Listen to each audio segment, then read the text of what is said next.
Bonjour à tous et bienvenue pour ce nouveau numéro de Radio Dojo. Radio Dojo, votre rendez-vous bimensuel un mercredi sur deux à 21h. Mesdames et messieurs, le monde va mal. Le monde se pète la gueule.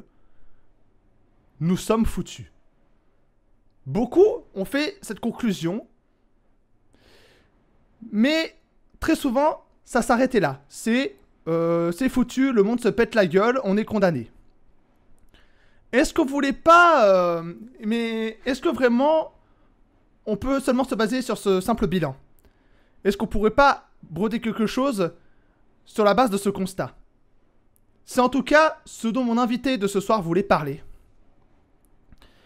Un invité assez particulier parce que né en Suisse en 91, il est géographe, spécialiste des politiques de développement et de géopolitique, diplômé de l'université de Lausanne. Et oui, à nouveau en Suisse, la dernière fois c'était... on avait reçu Léon Brando pour parler culture furio. Bah là, ce sera des sujets un peu plus pointus. Il est journaliste de terrain, auteur de documentaires, de reportages. Il a écrit Découplage et désenclavement géopolitique de la Suisse au XXIe siècle chez Perspective Libre. Donc on mettra le lien dans la description. Okay. Et ceux qui suivent la chaîne du Cercle Aristote le connaissent sans doute parce que c'est la voix que vous entendez, notamment dans les grands entretiens qui s'occupent de poser les questions. Je vous demande d'accueillir... Nicolas Despraz, salut à toi. Oula. Merci, alors on dit Despraz, mais c'est pas grave. Despraz, ah oui, en plus je l'ai vu en plus. J'ai vu que c'était. J'ai dit je dois pas faire l'erreur. J'ai fait l'erreur, je suis désolé. Comment vas-tu? C'est quoi cette capture? Bon, on est bon, on est prêt, on est en ligne. Bonjour, bonjour à tous. Non bah tu sais très bien que comme toi tu fais Radio Dojo, moi je fais le Cercle Aristote, Radio Libre, enfin voilà d'autres médias. On sait très bien des fois les aléas de la technique, donc bon très ravi de passer ce moment avec toi. Et puis pour ceux qui nous regardent en rediff sur YouTube sur Radio Dojo, bonjour Radio Dojo. Vous avez déjà reçu le patron 2 fois, donc ouais. Je suis ravi de pouvoir faire cette émission avec des amis. Et puis merci encore Taiki pour l'invitation et la possibilité de discuter avec vous, parce que il y en a des choses à dire en ce moment. Ouais, merci d'avoir accepté parce qu'on va préciser, à la base, tu voulais me suggérer un invité mais qui ne pouvait pas être disponible en raison des problèmes de planning. Donc c'est pour ça qu'on a improvisé ça un peu à l'improviste. Je viens de faire un pléonasme, c'est magnifique. Mais déjà, on va commencer par poser des questions sur toi parce que tu es aussi là pour ça. Moins intéressant que l'invité que j'avais prévu. Hein. Et j'espère vraiment qu'il passera sur Radio Dojo prochainement quand il aura le temps. Hein. On croise les doigts. Mais du coup, comme je l'expliquais, tu es diplômé de l'université de Lausanne et tu es géographe et spécialiste des politiques de développement et de géopolitique. Qu'est-ce qui t'a mené dans tes études à te diriger vers ces milieux-là, enfin vers ces domaines-là? Oh, grande question. Ah bah oui. Hein. Non, alors moi, je suis un fan de toutes les sciences depuis le départ, depuis que je suis gamin. Et j'ai été fan de 2 grosses branches, c'est l'histoire et la géographie. Et j'aimais pas la façon dont l'histoire était enseignée dans mon université.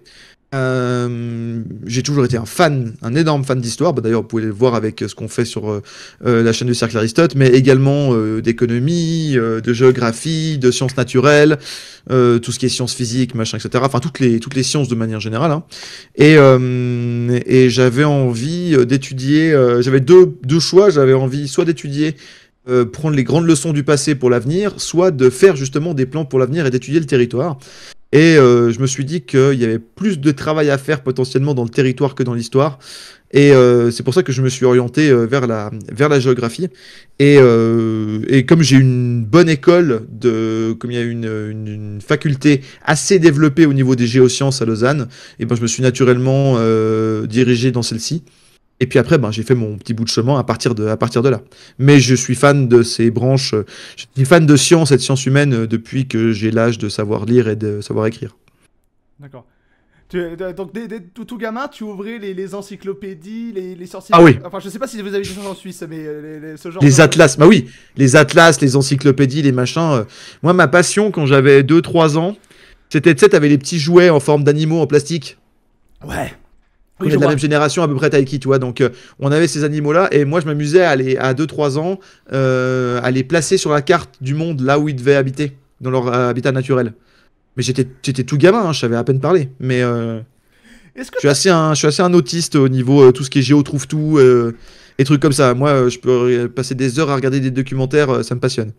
Est-ce que tu faisais partie de ces jeunes-là? Est-ce que tu as eu ces jouets-là, tu sais, des espèces de petits cubes, tu sais, où tu avais des mini-outils et tu te la jouais un peu, comment dire, archéologue, enfin tu creusais c'était des petits cubes, tu devais les creuser pour récupérer les os de squelettes de dinosaures pour les Mais bien recomposer. sûr, mais bien sûr que oui, mais bien sûr. Incroyable Mais oui, ça. c'est clairement ce genre de truc.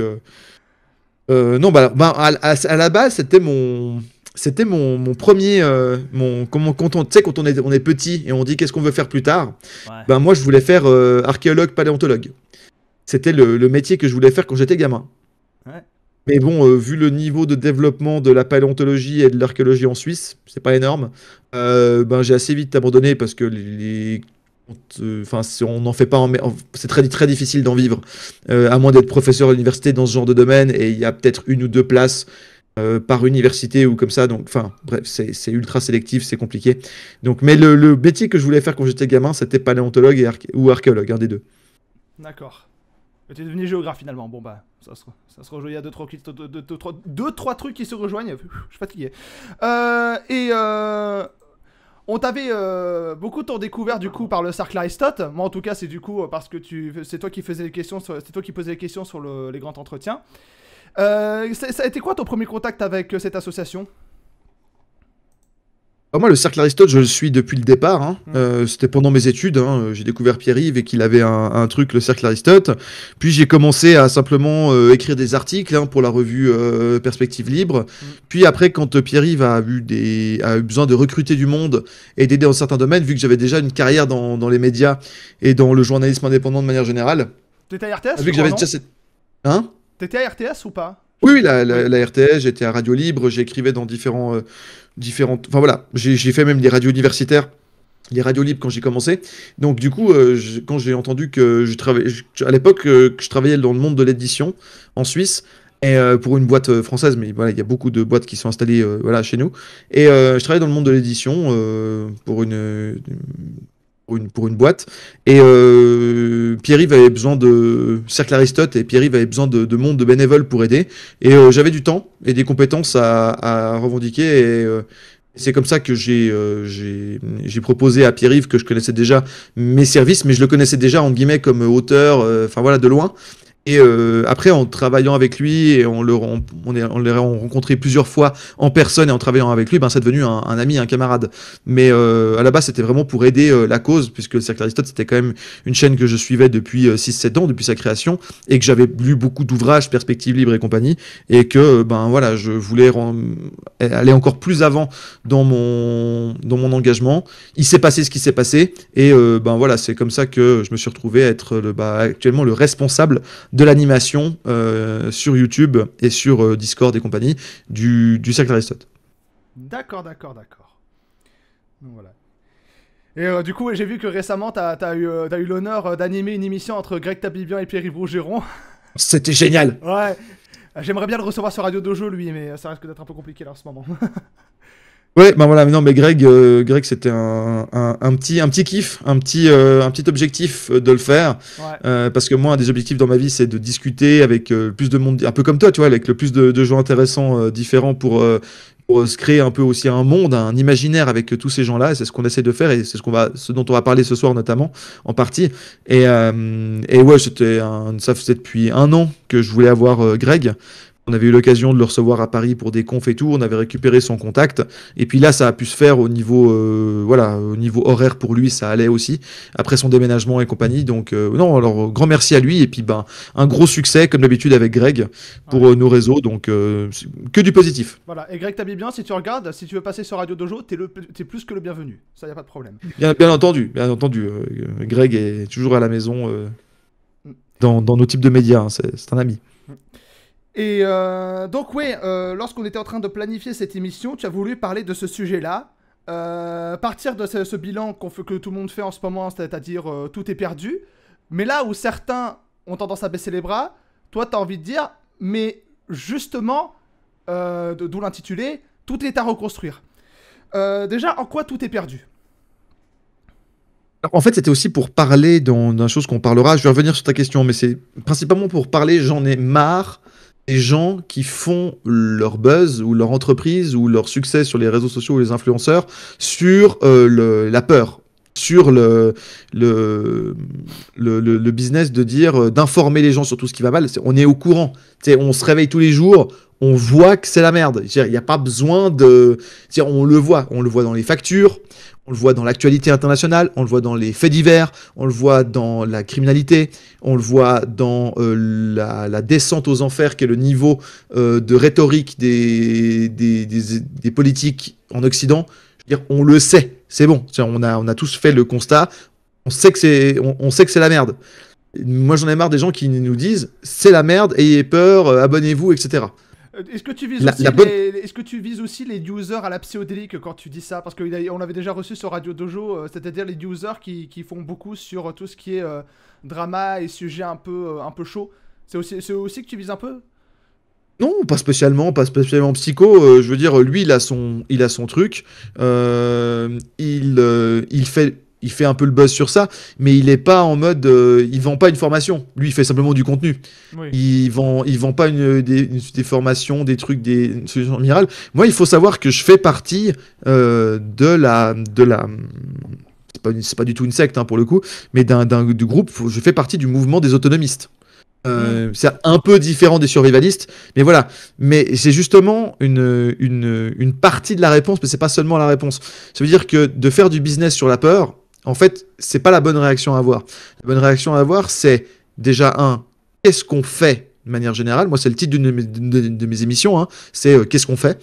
Et l'autre question, une fois qu'on a fait ça, c'est qu'est-ce qu'on fait, mais genre dans la pratique. On fait quoi? Enfin, il faut produire, il faut faire quelque chose. Et c'est ça que je fais. Et des gens me disent, mais pourquoi tu fais des trucs au cercle Aristote, toi je veux dire, t'es suisse, c'est un truc français, pourquoi ça t'intéresse et tout? Mais justement, parce que on me demande toujours, ouais, mais Pierre-Yves, quand même, machin, etc. J'ai dit, les gars, c'est simple, on peut aimer ou ne pas aimer le personnage. On peut être d'accord ou pas avec les analyses. Moi, je suis pas forcément d'accord systématiquement avec les analyses. Le fait est que, en termes de production intellectuelle et de mise en avant de contenu gratuit, quasiment entièrement gratuit, sur Internet francophone, c'est le meilleur. Le cercle Aristote est ce qui se fait de meilleur. Alors, moi, je les rejoins parce que je considérais que c'était les meilleurs. Donc, je suis pas en train de vous dire. Faut bien comprendre ce que je veux dire. C'est pas parce que j'y suis que c'est les meilleurs. C'est au contraire. C'est parce que c'est ceux qui faisaient le meilleur boulot que je les ai rejoints. C'est ce que je veux dire. Il y en a d'autres qui font du très bon boulot, et chacun à leur niveau. Mais moi, dans le niveau, celui qui me parle, c'est-à-dire la production intellectuelle, la mise en avant d'auteurs, la production de livres, la production de contenu, de réflexion d'un certain haut niveau, moi, je considérais, et pourtant je connais bien le web francophone de ce point de vue-là, je considère que c'est les meilleurs. De manière globale. Pas Pierre-Yves en tant que personne. Parce que Pierre-Yves est le fondateur du truc, mais c'est pas du tout le seul à bosser là. Ouais, c'est pas le seul à bosser là-dedans. Il y a des dizaines et des dizaines d'intellectuels et de militants de très haut niveau qui sont des camarades aujourd'hui et que je remercie et qui on essaie de faire quelque chose. C'est une goutte d'eau dans l'océan, mais on essaie de faire quelque chose. Et c'est ça la base pour moi de la réflexion de ce soir. C'est de dire, j'en ai marre d'entendre les gens qui disent tout est perdu. Ben justement, si tout est perdu, si tout est foutu, c'est une bonne raison de se bouger les miches. Parce que, et on va revenir, ça va suivre certainement ta prochaine question, même si je la connais pas, mais la réflexion de base, c'est la réflexion suivante. Quand un système est encore trop stable, quand un système est encore dans son cycle, qu'il n'est pas en fin de cycle comme on est maintenant, c'est ultra difficile de le bouger, ou de faire convaincre des gens de se bouger, parce qu'il y a encore une certaine forme de confort, il y a encore quelque chose à sauver. Vu que là maintenant c'est bon, il n'y a plus rien à sauver. On a vu qu'il faut reprendre les bases à 100%. Ben justement, c'est maintenant qu'il faut se bouger. C'est maintenant qu'il faut créer les réseaux, créer le contenu, mettre en place la base idéologique et intellectuelle qui permet de créer la suite.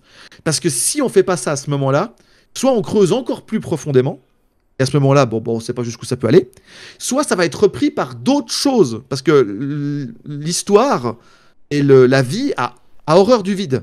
Et donc ça va être rempli par autre chose. Et rien ne garantit que ce soit mieux que ce qui est en train d'être détruit. Donc du coup, c'est bien maintenant qu'il faut se bouger. Quitte à tout perdre. Parce que, en fait, le choix, il est simple. C'est soit on continue là-dessus, et effectivement, on va tout perdre. Et voilà. Mais en fait, aujourd'hui, à part les boomers, ben, les autres, on n'a plus grand-chose à perdre. Hmm. C'est ça le constat qu'on va faire ce soir, je pense. Mais certains vont te dire, bah là je me fais l'avocat du diable hein, parce que c'est un peu le but, ils vont te dire, Oui, c'est le but. mais Nicolas, c'est facile pour toi de dire ça, tu vis en Suisse qui est l'un des pays qui se porte le mieux en Europe continentale. Donc cet optimisme, cette résilience, toi tu as la force de l'avoir parce que tu es dans un des pays où ça se passe bien. On pourrait te dire ça. Oui, mais c'est exactement le contraire. C'est que comme ça se passe moins mal qu'ailleurs chez moi, ce qui est vrai, et ben du coup, c'est encore plus difficile de faire bouger les gens qu'en France.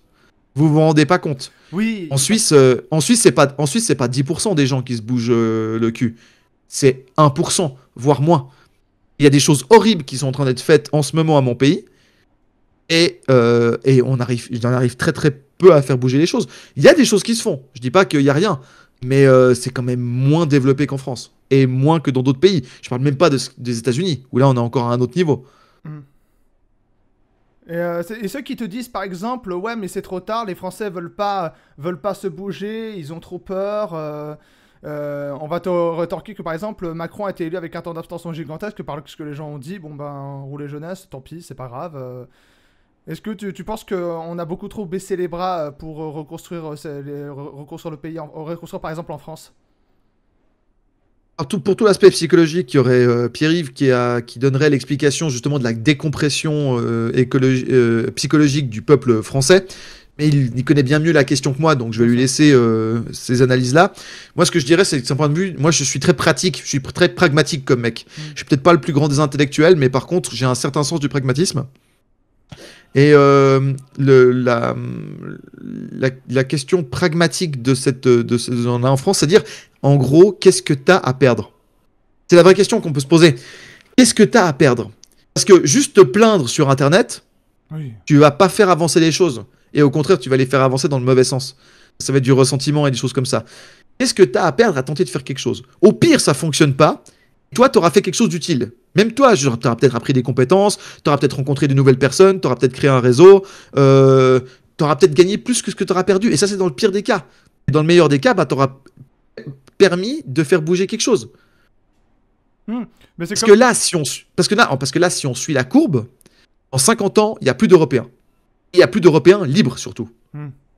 Donc, si tu ne te bouges pas maintenant, c'est terminé. Mais c'est terminé de manière irréversible, parce que là, on est sur des choses qui sont irréversibles. C'est pas juste le parti que je soutenais n'a pas gagné l'élection. Ouais, bah, la prochaine élection, on sait pas ce qui peut se passer et tout.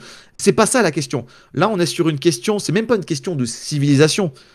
C'est une question d'identité de pays tout court.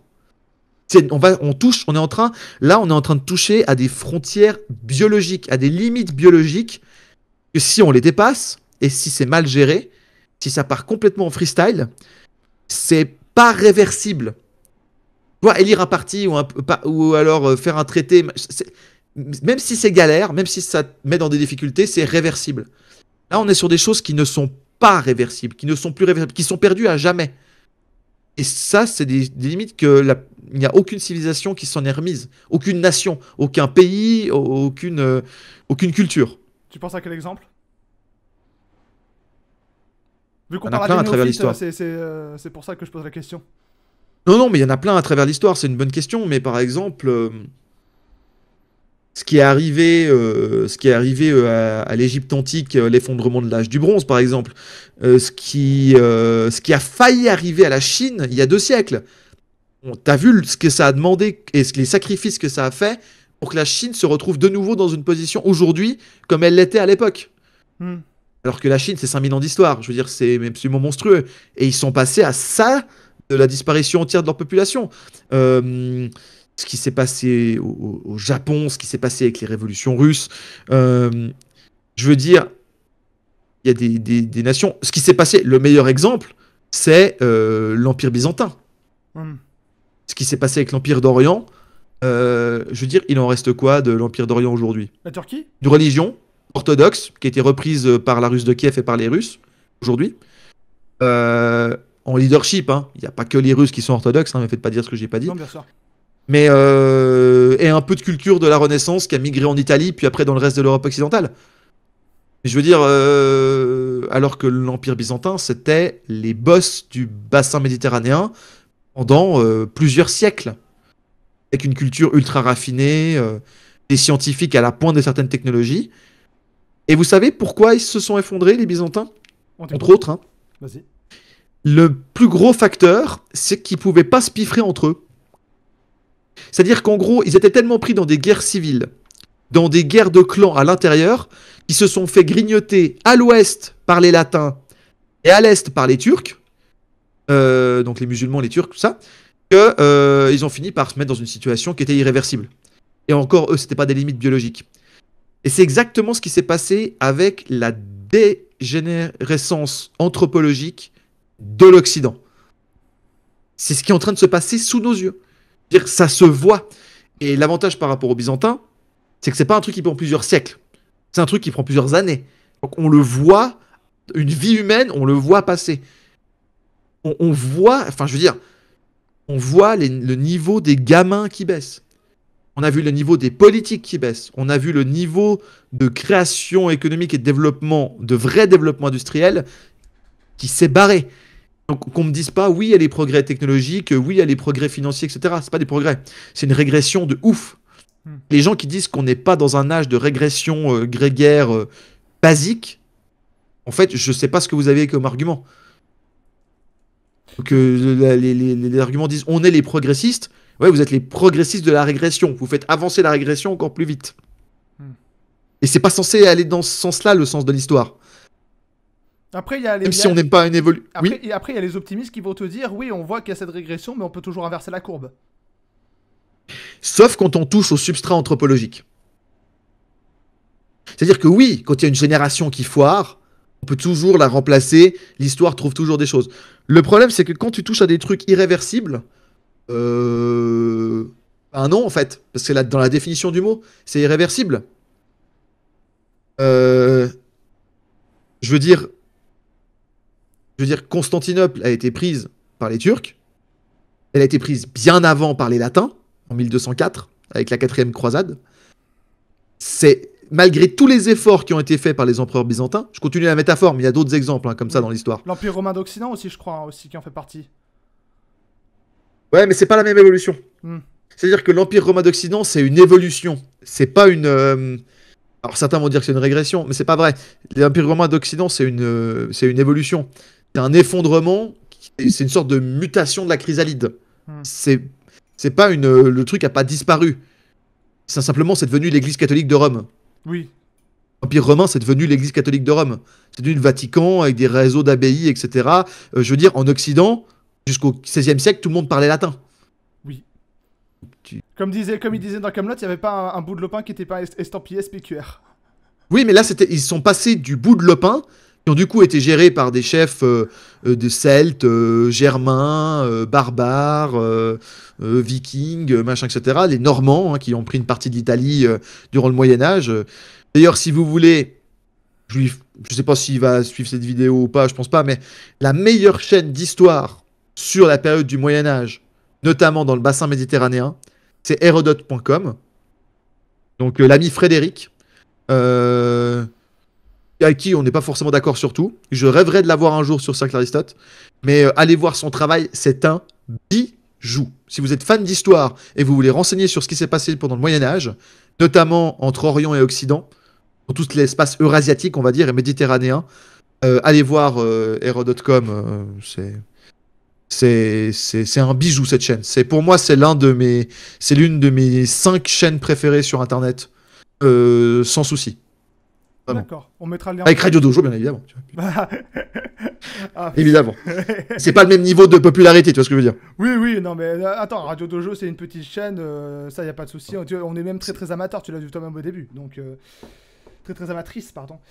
Mais du coup, tu dis, ok, tout est foutu, mais c'est justement maintenant qu'il faut se bouger le cul, sinon on va atteindre un point de non-retour. Du coup, la question, même si on va y répondre par étapes, c'est qu'est-ce qu'on fait? Alors, je sais pas si on peut directement la question qu'est-ce qu'on fait, parce qu'il y a encore un certain nombre de constats qu'on n'a pas fait. Parce que je sais pas si, parce que pour toi ça paraît peut-être évident les questions qu'est-ce que j'entends par point de non-retour, mais peut-être qu'il y en a d'autres qui enfin, Ah, qui savent pas exactement de quoi je parle. Hein. Effectivement. Donc, je sais pas, ce à quoi tu penses avant, parce qu'après on pourra parler justement de la partie intéressante, c'est-à-dire la partie solution, mais il faut quand même parler de la partie constat. Ouais. Déjà, il y a l'aspect l'Europe s'est bâtie depuis 2500 ans avec des reculs et des avancées. Depuis 2500 ans, depuis la Grèce antique, enfin, de l'âge classique en tout cas, peut-être pas antique, mais de l'âge classique, c'est basé sur la liberté individuelle. Oui. Pas la liberté individuelle, genre comme vous l'entendez aujourd'hui, c'est-à-dire le libéralisme à outrance, etc. Je parle pas de ça, mais simplement que, en fait, je suis libre chez moi. Je ne fais, tu vois, genre chez moi, c'est chez moi. Bien sûr. Et j'ai le droit de m'exprimer sur la vie, de prendre part à la vie de la cité, etc. Avec des responsabilités, des choses comme ça. Ça n'a pas été chez tout le monde tout le temps. Au début, c'était une certaine élite. Puis après, ça s'est agrandi. Puis après, ça s'est des fois rétréci. Dans l'histoire, il y a eu des mouvements de va-et-vient, mais en tout cas, ça a toujours existé. Là, actuellement, avec la surveillance de masse qui est mise en place, avec la numérisation, avec l'hybridation avec la machine qui est en train d'arriver et de s'accélérer, avec une espèce de dictature numérique, plus d'argent liquide, moins de liberté de circulation, plus de liberté d'opinion, censure, etc., etc., on est en train de grignoter tous les acquis de liberté du citoyen qu'il y avait en Europe depuis des centaines d'années, voire des millénaires dans certaines cultures. Donc ça, c'est le premier point. C'est-à-dire que tant qu'il y aura des gens qui savent ce que c'est être un homme libre, ça pourra revenir. Et là, on est déjà en train d'éduquer une génération d'enfants, nos enfants, ceux qui sont à l'école en ce moment ou à la maternelle, à un esclavagisme volontaire. C'est ce que je veux dire. Oui. Et pourquoi penser par moi-même alors que je peux poser la question à l'IA et que de toute façon, maman État va venir me donner le biberon, tout va bien. Et donc du coup, pourquoi penser par moi-même quelque part? Quel est l'intérêt? Pourquoi penser quelque part? Et après, tu finis la phrase. Pourquoi penser par moi-même? Première phrase. Après, tu coupes un petit peu. Pourquoi penser? Après, tu finis à la dernière question. Pourquoi? Oui. Et quand tu te poses plus la question pourquoi, le match est terminé. On peut tirer les rideaux. C'est une fin anthropologique. Donc ça, c'est la première attaque anthropologique. La liberté de penser de notre peuple, des adultes, on en voit tous les jours autour de nous, et surtout des gamins. Il faut absolument protéger de ça. Mettez-leur des bouquins dans les mains. Faites-leur faire des activités en plein air. Essayez de leur développer leur esprit critique le plus possible par rapport à cette machine à broyer que sont devenues les administrations occidentales actuellement. Et la deuxième menace, et là je vais pas me faire des copains, mais je le dis parce que je suis quelqu'un qui assume totalement être un amoureux, comme on le sait, de toutes les cultures qui ont existé et qui existent encore aujourd'hui. Je veux dire, mon mémoire, je l'ai fait sur l'Afrique. Oui, j'ai vu dans la 30e vidéo que tu en as parlé de l'Afrique, ouais. Ouais, non, mais donc je sais. Donc, moi, j'ai une immense passion pour l'histoire des régions et en tant que géographe pour les différentes cultures. Plus il y a de cultures différentes sur la planète, plus je me régale. Tu vois, la culture maori dans le Pacifique, c'est un truc qui me passionne, ça m'éclate. Alors que les mecs sont ultra éloignés de nous en termes de vision du monde, de comment est-ce qu'ils appréhendent le cosmos, de comment... Radio Dojo, avec tout ce qu'on a vu sur les émissions, les cultures asiatiques, moi, elles m'éclatent toutes.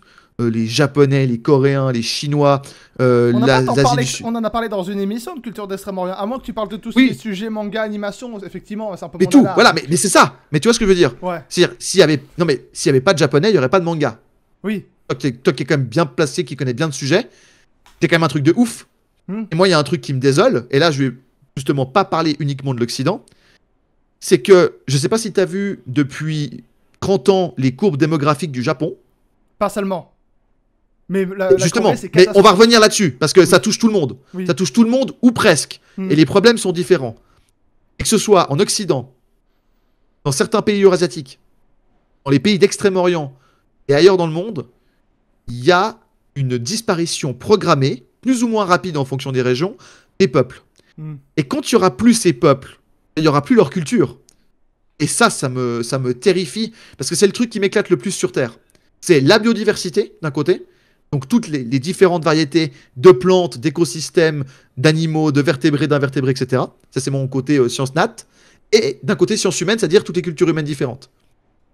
S'il y a plus de japonais, et je reprends cet exemple, mais c'est pareil pour tous les autres pays. S'il y a plus de japonais pour faire des mangas, putain, le monde il est triste, hein. Mais c'est pareil pour toutes les spécialités, toutes les créations uniques qu'on doit sur la planète. Hmm. Je veux dire, s'il y a plus d'Italiens pour le farniente et la dolce vita, etc., la vie c'est de la merde. Ouais. Et les Italiens, c'est génial comme culture. Enfin, c'est extraordinaire la diversité qu'on a sur cette planète. Mhm. Et à cause de la disparition anthropologique volontaire ou programmée ou subie des peuples, cette diversité est encore plus attaquée qu'elle ne l'a été par la mondialisation économique. Mhm. Maintenant, tu as un McDo pratiquement partout, un Starbucks pratiquement partout, des types de produits, etc. Mais la mondialisation n'a pas que du mauvais. Ça veut dire que moi, par exemple, je peux connaître, si je suis en Suisse ou en France, je peux avoir des mangas. Mhm. Et j'aurais pas eu ça sans la mondialisation des échanges, j'aurais pas pu avoir ça depuis les Japonais. Mais je sais que ça reste un truc japonais à l'origine. Ouais, Et on que s'il y n'aurait a pas plus de eu le japonais pour en cinéma faire. hongkongais, on n'aurait pas eu. Mais Voilà. On aurait Exactement. Exactement. Et ça, par la disparition anthropologique des peuples, et on va parler justement des facteurs et de comment les contrer au niveau des solutions, après, ça, c'est actuellement ce qui menace le plus sur le long terme. Je dis pas sur le court terme. Sur le court terme, c'est peut-être la crise économique, les différentes guerres à nos portes dans le monde, des crises de société chaotiques, etc. Ça, c'est des menaces à court terme, on va dire, voire à moyen terme. Les menaces à long terme, c'est simplement que il n'y a plus de Français de souche, il n'y a plus de Japonais de souche, il n'y a plus de Coréens de souche, il n'y a plus de Russes, il n'y a plus de... Même les Chinois, qui sont 1,4 milliard les mecs quand même, sont depuis 2024 dans une pente descendante. C'est-à-dire qu'ils ont plus de morts que de naissances chaque année. Et même l'Inde commence à rejoindre. Ils viennent à peine. Et même de baisser. l'Inde. Alors, d'être dans une forme de stabilité, parce qu'on peut pas être 28 milliards. Oui, John Voss, que je vois sur le chat, excusez-moi. John Voss sur le chat. Oui, c'est moi, hein, c'est Nicolas Cercle-Aristote, c'est moi. Coucou, voilà, Ouais. bonjour. Voilà, non mais je dis hein, pour les gens qui connaîtraient. Ouais, mais parce que Salut, aussi John, regarde le Cercle Aristote, c'est un exactement. collègue vidéaste, ouais. Bien sûr. Bah oui, bah moi ce Taiki, c'est un pote. Alors maintenant, tu vois, on dit on vient bosser sur on va parler sur la chaîne, etc. Donc moi ça me fait plaisir de faire une émission. Puis pour une fois que je peux parler d'un de mes sujets, c'est-à-dire la diversité des cultures sur la planète. Bien sûr. Mais ce que je veux dire, c'est que là, on n'est pas dans une forme de stabilité où on essaie de faire 2 enfants par femme ou être point, etc. On est sur des statistiques dramatiques. Les Sud-Coréens, ils sont à 0,8 enfants par femme. Mais il y a le youtubeur Le Monde de Choi qui d'habitude fait du contenu plutôt axé bouffe, découverte de la Corée du Sud, etc. Il a fait une vidéo qui s'appelle littéralement, alors que c'est un youtubeur mainstream, hein, la Oui. Corée du Sud va disparaître. Même lui, il le dit.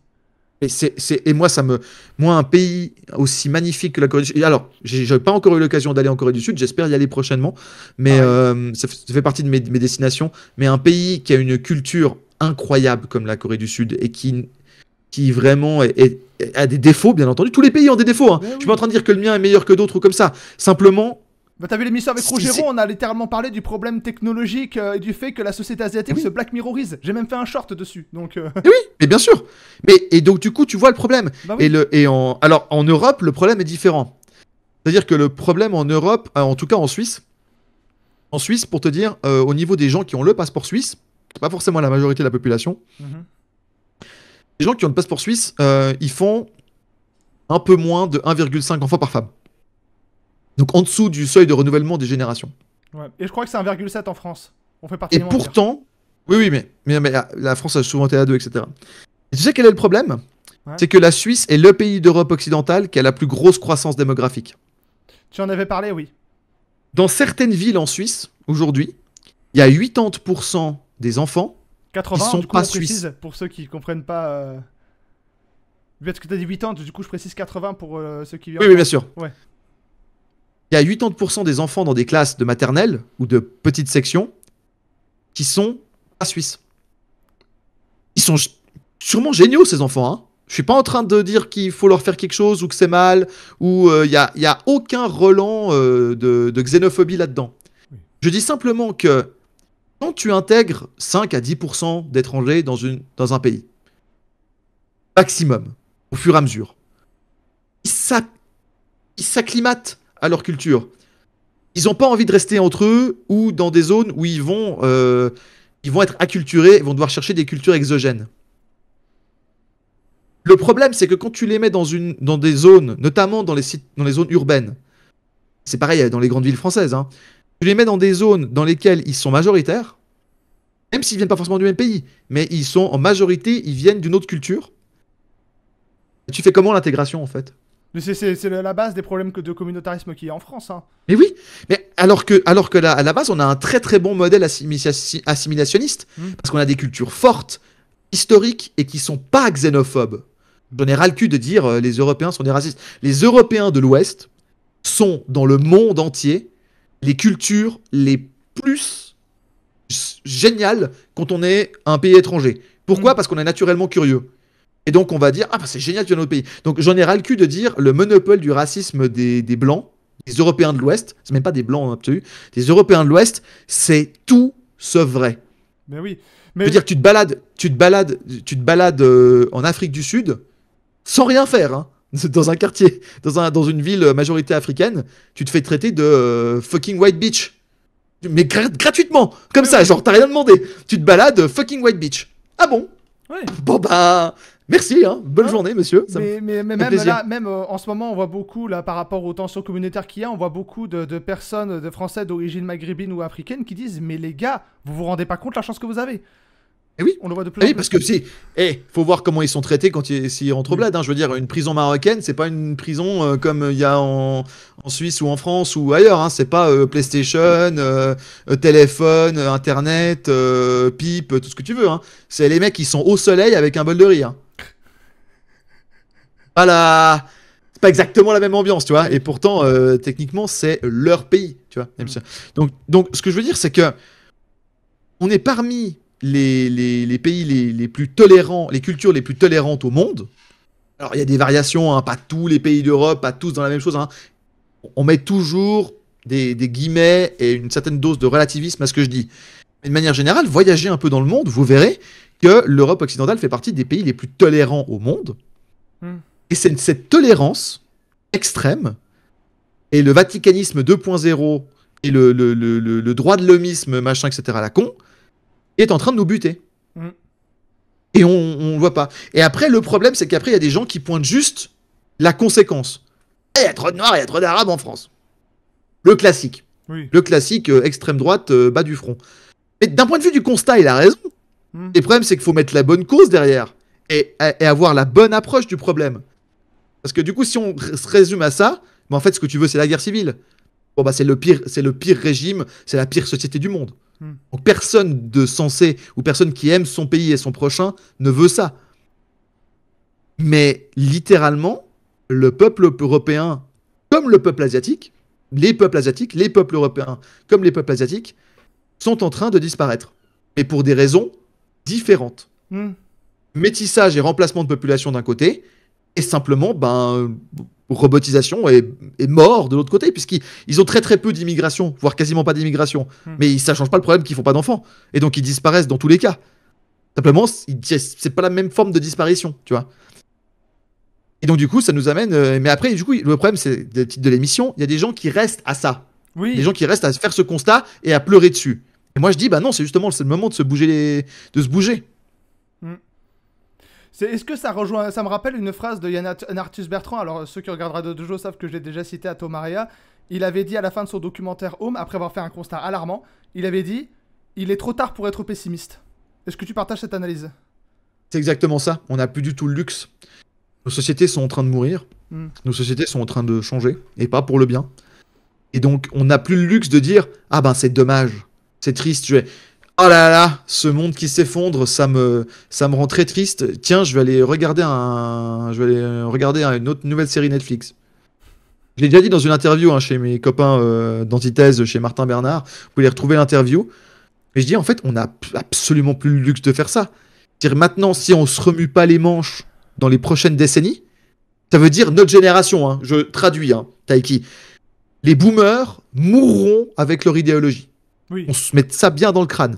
Vous ne ferez pas changer d'avis un boomer. Alors, un boomer individuel, oui.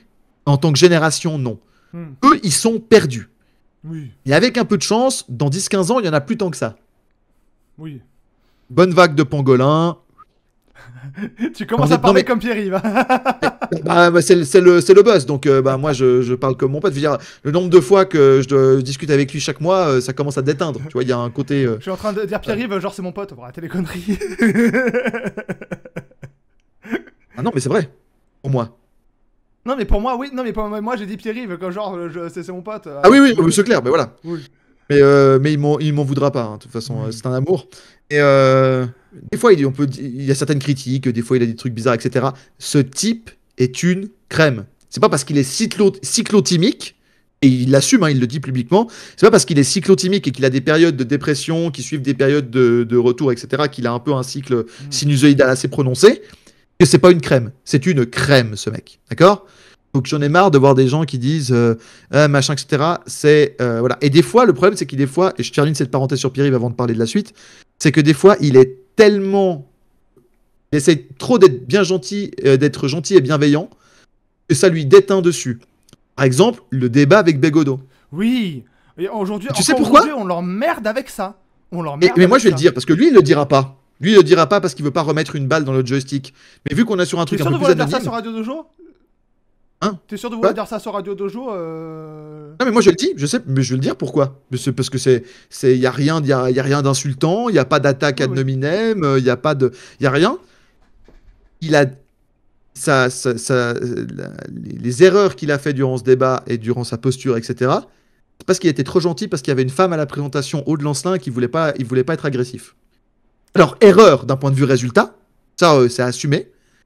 Mais c'est juste pour expliquer, il est trop gentil. Hmm.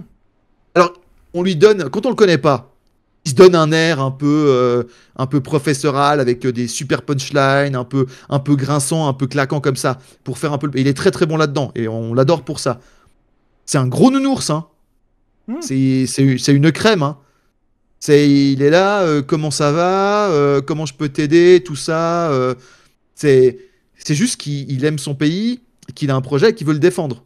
Bien sûr. Et je défendrai jusqu'à ma mort ce mec. Parce qu'il mérite d'être défendu. Il est père de famille.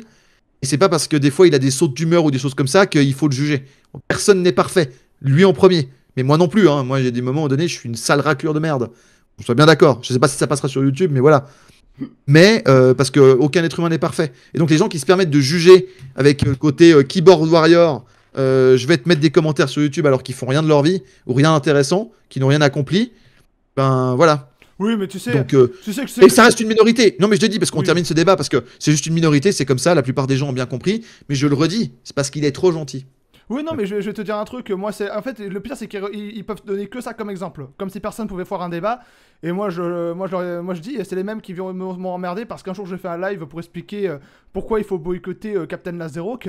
Et c'est un live que j'aurais jamais dû faire. Je l'ai fait à chaud. Et il y a encore des cons qui Ouais. viennent m'emmerder avec ça, alors que j'ai très clairement assumé mes erreurs. Mais voilà. Ouais. Mais au moins, tu l'assumes. Tu mets ta gueule, tu mets ton nom, Oui. t'assumes les trucs sur Internet. Il y a des gens qui assument rien. Et sur la Et forme, ça fait partie du problème qu'il faut régler. et sur la forme, c'était déplorable, mais sur le fond, je maintiens. Mais par contre, j'aurais pas dû le faire en live, j'aurais dû le faire en vidéo. C'était ma connerie. Mais bref. Ouais, c'est ça. Pour fermer la parenthèse et pour revenir, on a beaucoup divergé, du coup, attends, Divergé. j'essaie de reprendre le fil. Mais par exemple, selon toi, quelles seraient les solutions pour régler cet effondrement démographique et que, de toute façon, plein d'analyses, moi je suis tombé pas mal de fois sur des analyses qui ont dit que la population diminuerait dans la planète, diminuerait de moitié d'ici 2050. À ton avis, qu'est-ce qu'il faudrait pour régler ce problème-là? Alors, elle va pas diminuer de moitié, à part s'il y a vraiment un énorme effondrement. Hein. Et ça, c'est le wishful thinking des élites qui aimeraient bien réduire la population de la planète à 1 ou 2 milliards, voire 500 millions pour les plus extrémistes. La question, c'est qui fait le décompte? Qui fait le choix de qui vit et qui meurt? Tu vois, c'est de nouveau la question. Hein, je parlais de dictature numérique, c'est exactement ça. Donc ça, c'est le côté géniste, de malade, de maboule, etc. Moi, je pense pas. Par contre, c'est vrai que depuis cette année, on est rentré dans un nouveau cycle planétaire où depuis... alors après, c'est des estimations à la louche, hein, donc ça dépend de comment est fait le décompte. Hein. Le décompte du recensement de la population est pas aussi précis, par exemple, qu'en France ou en Suisse, dans d'autres pays. Hein.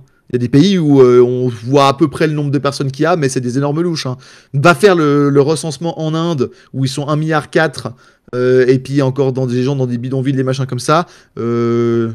galère à un recensement à la personne près, on va dire. Hein. C'est de l'estimation à la grosse touche. Hein. Là-bas, c'est des marges d'erreur de plusieurs centaines de milliers de personnes, ce qui n'arrive absolument pas dans un pays européen, tu vois, où la marge d'erreur, c'est plutôt quelques personnes, quelques dizaines de personnes, grand max, tu vois. Ouais. Donc effectivement, depuis cette année, le monde est rentré dans une vague où la population va encore augmenter. Mhm. Elle va encore augmenter, mais par contre, on est rentré dans une période de la civilisation humaine, de la planète, où il va y avoir moins de naissances, où comment dire, le seuil de renouvellement des populations est passé sous le seuil de renouvellement qu'il faudrait. Je sais pas si je m'exprime bien. C'est Oui. qu'en gros, à l'échelle de la planète, si on met tous les pays bout à bout, en rapport avec leur population, le seuil de renouvellement est en dessous de ce qu'il faudrait. Donc il n'y a pas assez de naissances pour assurer le renouvellement à terme. C'est ça la bonne stat. Mhm. Donc la population humaine va encore augmenter, mais elle ne va pas augmenter tant que ça. Parce que là, elle est plafonnée du fait qu'il y a moins de naissances que ce qu'il faudrait comme seuil de renouvellement des populations. Et par exemple, pour un enfant coréen qui naît aujourd'hui, il y a 7 grands-parents. Il part de 7 grands-parents et il y a un enfant. Oui. Tu te rends compte? Oui, comme l'avait dit Rougeron, il y a des villes vides à échelle chinoise maintenant. Ah oui, il y a des villes... Des villes fantômes. Il y a des villes où tu as 10 millions ou 15 millions de places de vie libres. Donc c'est des centaines de milliers d'immeubles et des millions d'appartements.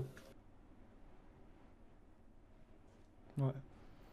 Donc, ouais, et par exemple, et, et du coup, Oula, ça se voit que je suis un peu claqué. Mais du coup, qu'est-ce qu'on peut faire en tout cas en Occident pour régler ce problème-là? Parce que comme tu l'as dit, c'est deux perspectives différentes en Asie. Enfin, les problèmes ne sont pas les mêmes en Asie qu'en Occident. En Occident et particulièrement en Europe francophone, vu que ça nous concerne, comment tu penses que le problème pourrait s'arranger?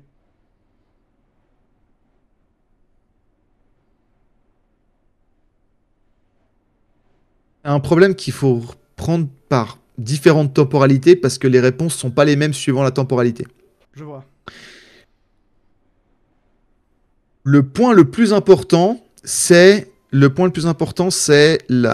redonner envie de vivre à nos peuples. Hmm. Ça, c'est la base. C'est-à-dire que si tu n'as pas de projet collectif inspirant, si tu ne donnes pas les bonnes conditions pour les jeunes parents ou les parents de vouloir faire des enfants, ils vont pas les faire. Hmm. Donc déjà, de ce point de vue-là, déjà, ça c'est le principe de base.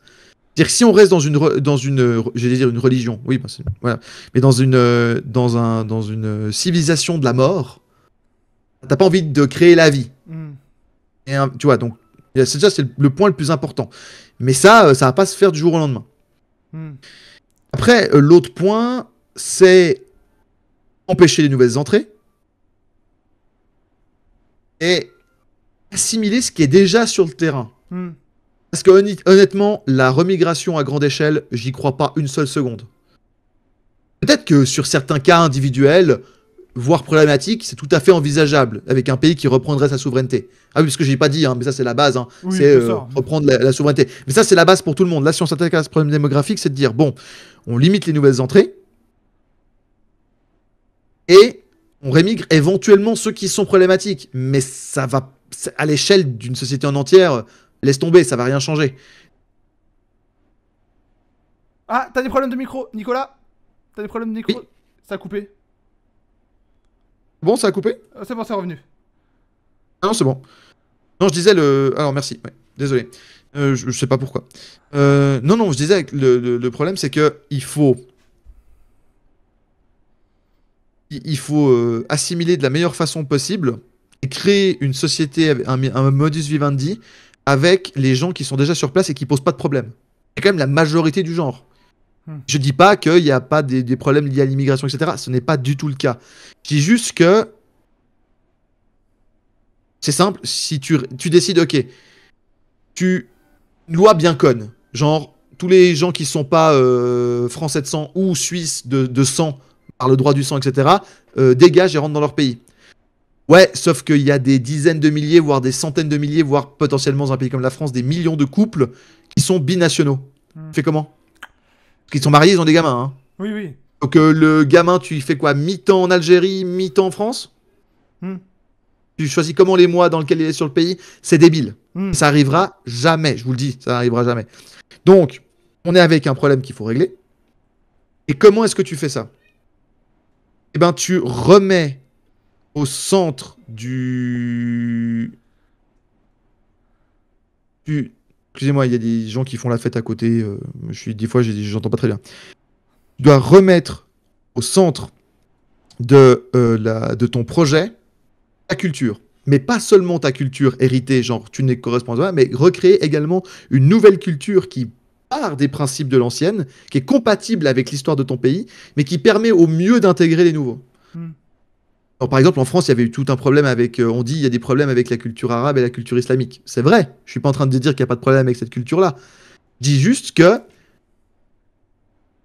à l'époque, la France avait une des meilleures écoles, universités en termes de chercheurs arabes et islamiques de compréhension du monde arabe qui existaient dans le monde. Il y avait des grands spécialistes. Pierre-Yves pourrait vous en citer des tonnes. Mais je crois que Et Chevènement moi, c'est pas du tout. Moi, je suis pas spécialiste de cette région du tout, mais. Hein? Je crois que Chevènement en faisait partie d'ailleurs, il avait refusé de... Bien sûr, tu vois, bien Ouais. sûr. Donc voilà. Mais ça, il faut remettre. Est-ce que j'ai envie de dire, le problème commence par nous. Je parle des gens de souche. Parce que moi, j'en ai marre de dire c'est la faute des immigrés, c'est la faute des immigrés. Faut arrêter, c'est pas vrai. Oui, oui. C'est-à-dire que tu les laisses foutre le bordel, et c'est toi qui les laisses. Hmm. Je veux dire, qui c'est qui a facilité leur venue? Ce sont des blancs. Mhm. Qui sait, et j'aime pas parler comme ça parce que moi je préfère parler de nations, mais tu vois, ceux qui ont facilité la venue d'immigrés, de travailleurs d'Afrique du Nord, aujourd'hui les gens se plaignent, oui, mais la criminalité, la culture, les machins, les trucs comme ça. Oui, mais bon, qui c'est qui les a laissés venir à la base? Ouais. C'est des grands patrons français qui étaient bien français de souche, bien tout ce que tu veux. Hein? Pour jouer à la concurrence au salaire. Exactement. Donc, pour avoir des travailleurs corvéables et compagnie. Deliveroo et autres. Mhm. Aujourd'hui, hein. Pas à l'époque, hein. Il n'y avait pas Deliveroo dans les années 70. Donc, c'est la faiblesse du confort de notre propre peuple depuis 50 ans. C'est cette faiblesse qui crée aujourd'hui nos problèmes. Hmm. Donc, le principal problème qu'il faut régler, c'est le fait qu'on est devenu des merdes. Et je dis pas toi ou autres Oui. qui m'écoutons. Il y a des gens très bien. Je parle collectivement. Collectivement, on a fauté. Et collectivement, on est devenu faible. Mm. Et qu'est-ce qui arrive aux peuples faibles? Ils se font piétiner, ils se font marcher dessus. On se fait marcher dessus économiquement et industriellement par la Chine, et les pays asiatiques de manière générale, mais en tête de gondole la Chine. On se fait marcher dessus diplomatiquement et en termes de mode de vie par les Américains et les Anglo-Saxons, en tant que pays colonisé, hein, basiquement. On se fait marcher dessus au niveau de nos quartiers, de la petite criminalité, etc., par des populations immigrées à qui on donne tout et en même temps rien. Enfin, c'est un modèle horrible ce qui se passe et donc ça peut que mal se passer. Et je dis pas qu'ils n'ont pas leur responsabilité dedans, mais enfin, faut un petit peu balancer les responsabilités aussi, quoi. Donc voilà. Et en fait, on se fait piétiner dessus par tout le monde. À quel moment on se dit les Chinois, les Amerlocs et les criminels étrangers, à quel moment vous dégagez en fait? C'est ça qu'il faut faire. Et ça demande d'avoir des personnes qui ont un peu une paire, tu vois ce que je veux dire? Bien sûr. Et qui assument un peu des choses. C'est de dire, en fait, les Chinois, vous avez une super culture, je vous respecte, etc. Mais par contre, vous allez arrêter de nous l'entuber à chaque fois au niveau économique, parce que, ben voilà. Et je dis pas qu'ils le Vous font, arrêtez voilà, de piquer mais nos réserves de nickel en Nouvelle-Calédonie. exactement, ce genre de choses. Les Amerlocs, alors en fait, ce qui va se passer, c'est qu'on est un peuple libre, donc tu vas reprendre ton McDo, ton Starbucks, et tu vas rentrer gentiment chez toi. Et puis tes films, tes séries, tes machins de merde, ben, on te les prendra, mais au même titre que les mangas japonais, c'est-à-dire que si on veut bien, et s'il y a un public, mais on va pas se les faire imposer dans notre programmation, donc culturellement. Et puis, ben, les gens qui aiment pas tellement la culture européenne, mais qui veulent vivre sur notre sol, mais qui aiment pas nos mœurs, et la liberté de chacun, des droits de la femme, etc., etc., etc.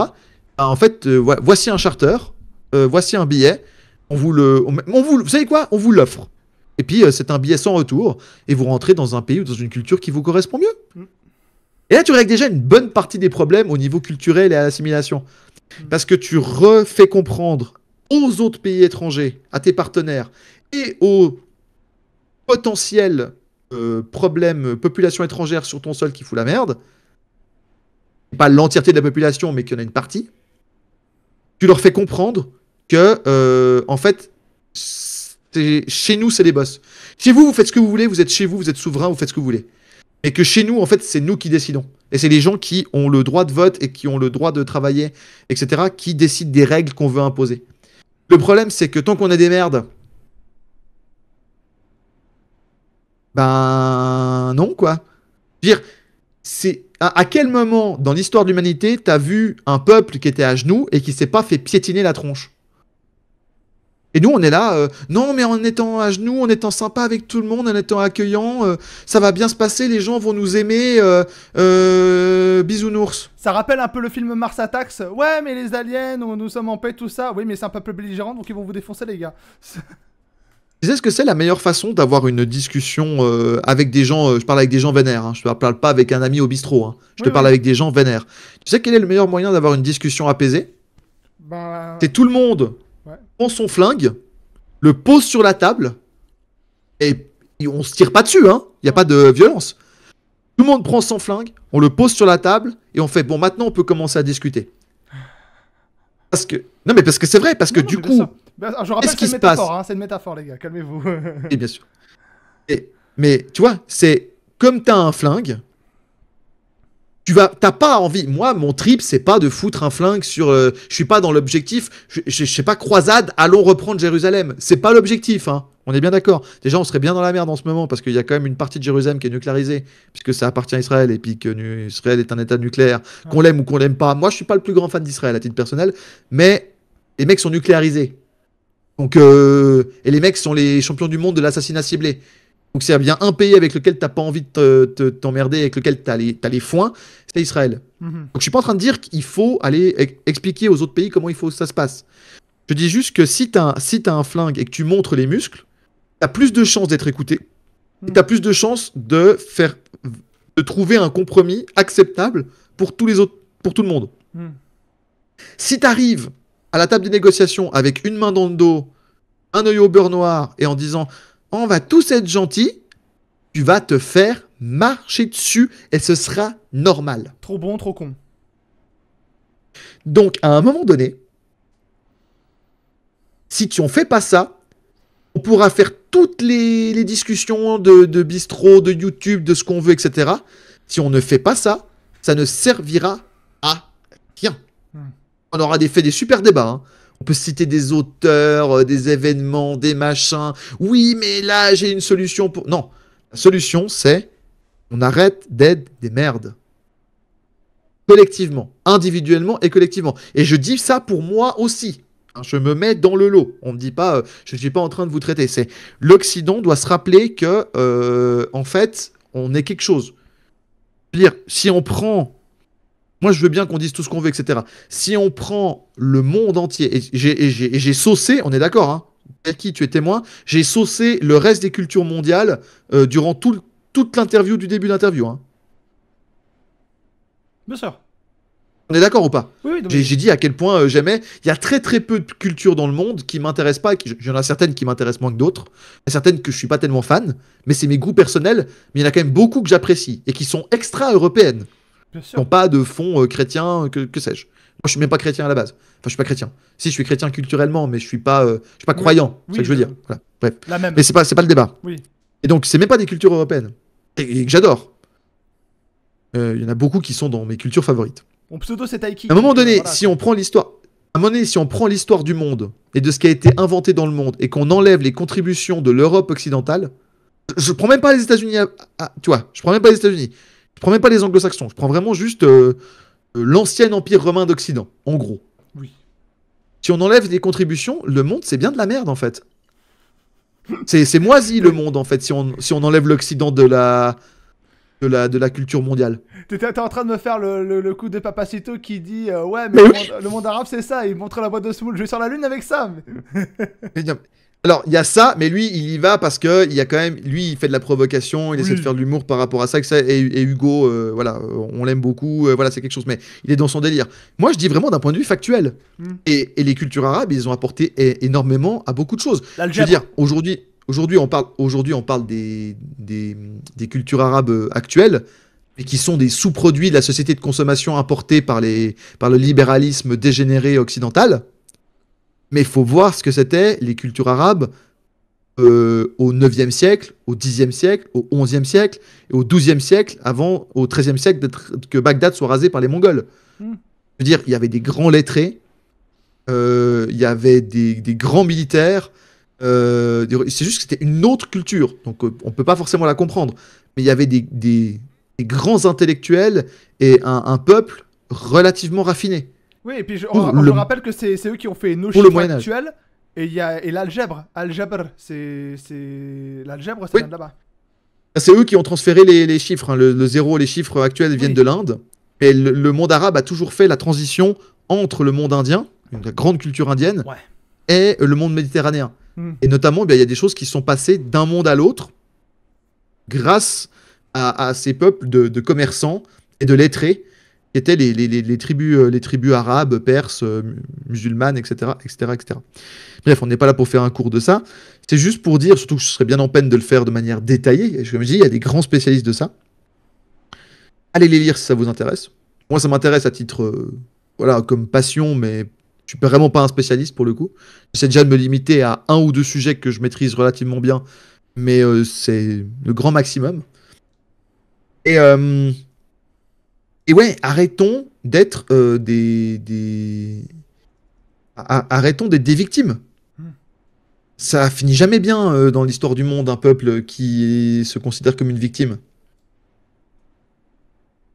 Donc ça réglera déjà une bonne partie du problème de la démographie, en tout cas des conséquences fâcheuses qui sont là à la démographie. Après, de toute façon, pour que notre peuple survive, il va de toute façon falloir faire des enfants, hein. Ça, on peut le retourner, Oui. le problème dans tous les sens.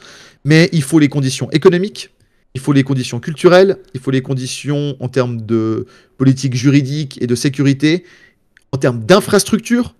Il y a plein de conditions à remplir pour donner envie aux gens de faire des enfants, hein. Mais c'est ce que. Et le plus important, je termine par ça, parce que après tu pourras poser la prochaine question, le plus important, c'est la condition anthropologique. Parce que si tu restes un adolescent toute ta vie, tu n'auras pas envie de faire d'enfants, etc. Et je me mets dedans, puisque à l'heure actuelle, je n'ai pas la chance, à titre personnel, d'avoir des enfants. Donc je me mets également dans la part du problème. Hmm. Mais pour moi, je sais quelles sont les raisons qui font que j'en ai pas actuellement. Et c'est ça qu'il faut régler, parce que sinon notre peuple va disparaître et ça va être une tristesse absolue, quoi. Et puis tu fais bien de parler de la question économique parce que bon après il y a le problème de faut être en couple ou pas. Moi je suis célibataire donc voilà. Mais c'est vrai moi j'ai souvent je rencontre souvent des couples qui expliquent mais nous on aimerait avoir des enfants mais financièrement on ne peut pas. Et donc tu fais bien de parler de la question économique parce que j'ai l'impression que c'est souvent la discussion qui revient et qu'il y a beaucoup de couples mais c'est parce que financièrement ils peuvent plus. Il n'y a plus les infrastructures, et en même temps, ils se disent, est-ce qu'on va rester ici, faire toute notre vie et compagnie? Enfin, il y a plein d'éléments structuraux, qui font que t'as pas une grande envie de faire d'enfants. Et après, il y a deux questions. Mais alors là, on va rentrer sur un sujet un peu graveleux. Enfin, pas graveleux, mais une zone un peu sensible. Donc, je vais essayer de l'exprimer de la façon la plus légère et la plus respectueuse et scientifique possible. Deux raisons qui font, en plus de tous ces éléments qu'on a déjà nommés, c'est-à-dire les aspects culturels, les aspects politiques, les aspects d'infrastructure, etc. Il y a l'aspect de la santé déjà. Mhm. C'est-à-dire que la qualité des spermatozoïdes chez les hommes occidentaux et des ovules chez les femmes occidentales est en très mauvais état. Donc on galère de plus en plus à faire des enfants, d'un point de vue purement biologique. Donc ça, c'est au niveau de la santé générale de la population. Et donc là, on peut accuser Big Pharma, le mode de vie, l'alimentation, certains, les vaccins enfin, les injections contre le Covid, etc. Machin. Il y a plein. C'est multifactoriel, hein, toujours. Il n'y a pas un facteur qui existe, un truc, mais multifactoriel qui font que l'état de la santé des sociétés occidentales et des populations occidentales, notamment chez les gens en âge de faire des enfants, et le plus important, c'est-à-dire les femmes, parce que c'est les femmes qui portent la vie et qui font les enfants jusqu'à preuve du contraire, sont de plus en plus mauvais et c'est de plus en plus difficile. Donc il y a l'aspect santé, faut pas le négliger. Ça a un impact. Ça explique pas tout, mais ça a un impact. Bien sûr. Et il y a l'autre aspect, c'est la démasculinisation des hommes et de l'ultra-féminisation des femmes. Et là, c'est la guerre culturelle, et là, on peut y faire quelque chose. Parce qu'aujourd'hui, il y a un dialogue qui ne se fait plus entre les hommes et les femmes, et jusqu'à preuve du contraire, il y a besoin des deux pour faire des enfants. Ouais. Alors, on fait des trucs médicaux, etc. Mais je ne sais pas si c'est une bonne idée de généraliser de faire des enfants éprouvettes. Tu vois, je ne suis pas sûr que ce soit une excellente solution. Donc, d'un point de vue naturel, c'est encore un couple qui décide d'élever un enfant ou de faire des enfants, etc. Vous avez vu la qualité anthropologique de notre population? À quel moment tu galères pas pour trouver un partenaire pour faire une famille et élever des enfants? Ouais, bah oui. T'as vu la qualité anthropologique? Et des deux côtés, hein. Si je suis une femme, pour trouver un compagnon, et si je suis un homme, pour trouver une compagne. Mais au secours! Au secours! C'est un asile à ciel ouvert. C'est une médiocrité ambiante, mais qui a à pleurer. Vous me dites que je dois aller faire des enfants avec ça? Non, en fait. Non, parce que, disons que le génome est déjà suffisamment attaqué, on va pas rajouter une couche, quoi. Non, mais tu vois? Et aujourd'hui, il y a plein de gens, des gens bien, des gens dont ce serait une bonne idée, d'un point de vue purement biologique, parce qu'ils sont en bonne santé, parce qu'ils sont intelligents, parce que ils sont capables de bien élever des enfants, parce qu'ils ont des bonnes valeurs, enfin, pour plein de bonnes raisons, ce serait bien qu'ils fassent des enfants. Et ils en font pas. Du coup, moi, je veux bien qu'on m'explique tout ce qu'on veut, mais pour moi, le principal problème, il est là. Et tous les gens qui ont vu le film Idiocratie voient très bien la pente sur laquelle on est en train de suivre. Tu l'as vu, le film Idiocratie, ou pas? Non, je suis pas très ciné. Enfin, j'ai une très mauvaise culture ciné. Le film Idiocratie, ça part du constat que, au fil des siècles, la reproduction s'est faite beaucoup plus chez des gens moins doués que chez des gens doués.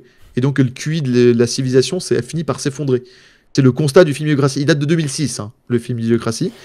Et donc, il a l'air sympa ton documentaire sur la politique française. non, mais tu vois, c'est-à-dire qu'à un moment donné, vous n'allez pas me dire qu'il n'y a pas un problème de dégénérescence du génome humain dans un pays qui passe en une vie d'être humain, donc une vie de boomer, on va dire, une personne qui a 70 ans, 70 ans aujourd'hui. On passe d'un chef d'État, on passe de Charles de Gaulle à Emmanuel Macron. Pour le même poste, hein. Donc c'est comparable. Après, je compare pas. Il a été... Je compare pas les deux. Non, mais je compare pas les deux, mais je compare le poste. C'est-à-dire qu'en gros, en l'espace d'une vie humaine, je te parle pas de 2 siècles, un millénaire, etc. On passe de Charles de Gaulle à Emmanuel Macron. Je sais pas si tu vois ce que c'est comme descente anthropologique.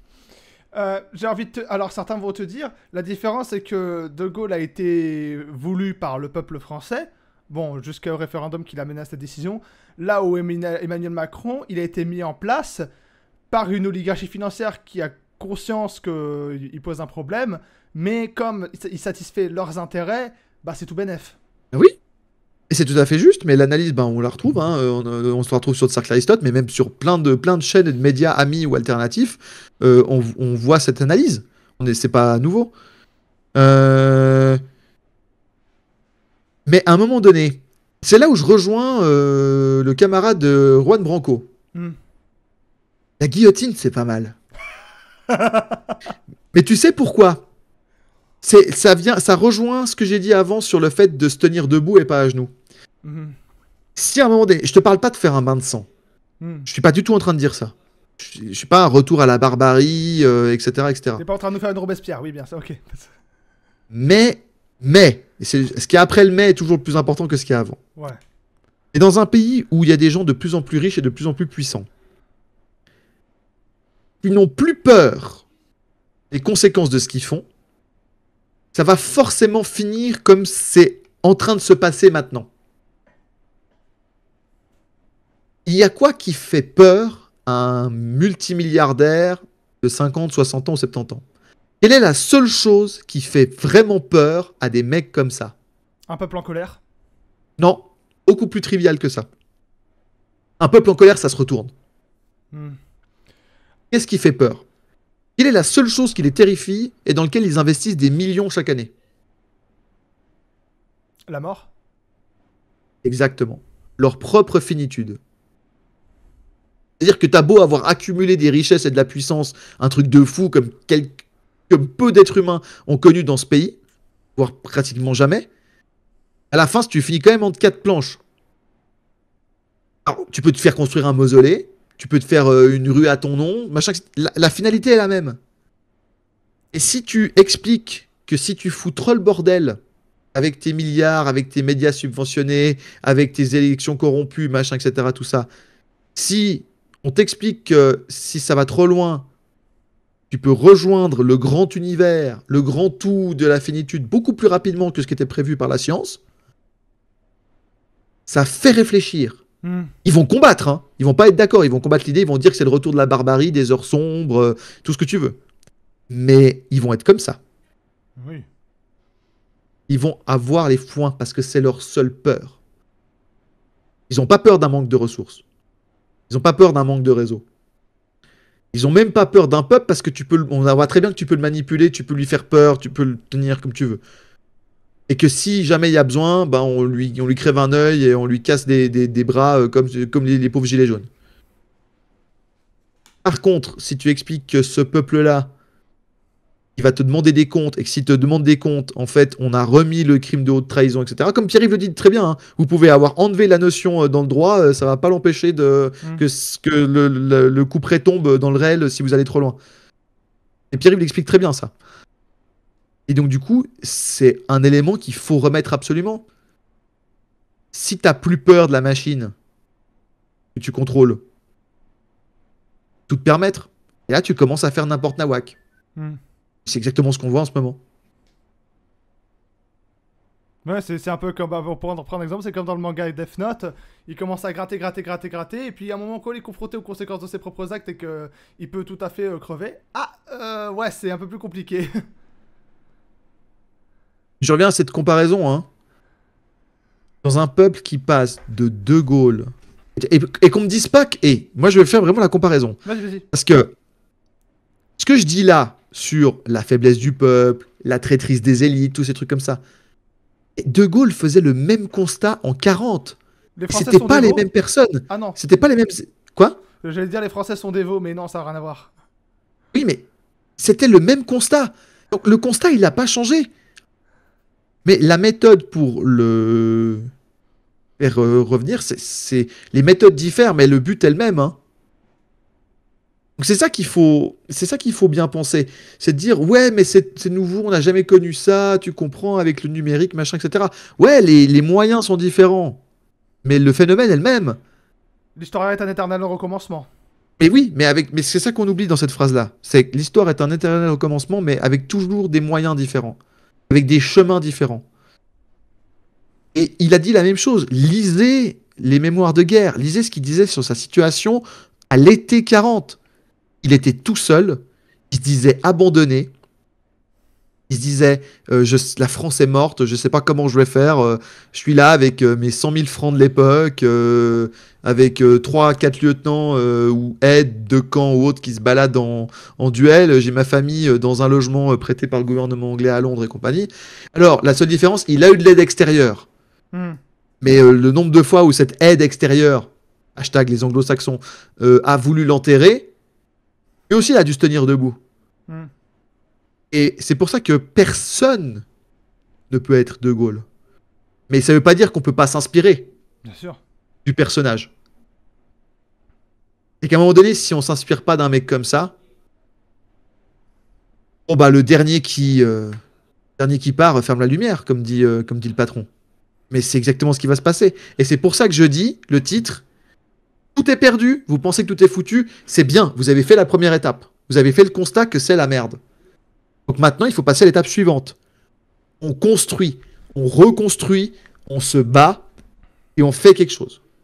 Après, la dernière question, c'est qu'est-ce qu'on fait concrètement? Parce que là, on a dit ce qu'il fallait faire dans l'idée. C'est comme dans le film À la poursuite de demain. C'est ouais, on a compris que tout va mal, mais qu'est-ce qu'on fait? C'est cette scène qui revient régulièrement de ce film-là. Ouais. Et moi, j'en ai marre de ce truc. J'ai l'impression des fois qu'on vit un peu dans une espèce de revival de redite du XIIIe siècle. Je sais pas si tu es familier avec le XIIIe siècle en Europe, mais le XIIIe siècle en Europe, il y avait une grosse une grosse ambiance, l'apocalypse arrive. La fin Quoi. du monde, la fin du monde. Mais tu sais que les mecs de l'époque, entre la perte définitive des États latins d'Orient avec la chute de Saint-Jean d'Acre en 1291, Hmm. t'as vu comme je parle bien le français? Eh, t'as vu, hein. Ah, Je fais l'effort pour, je fais l'effort pour vous, public. Je suis tellement Moi, dans français ma que tête, j'ai à c'est peine de 1200. capter.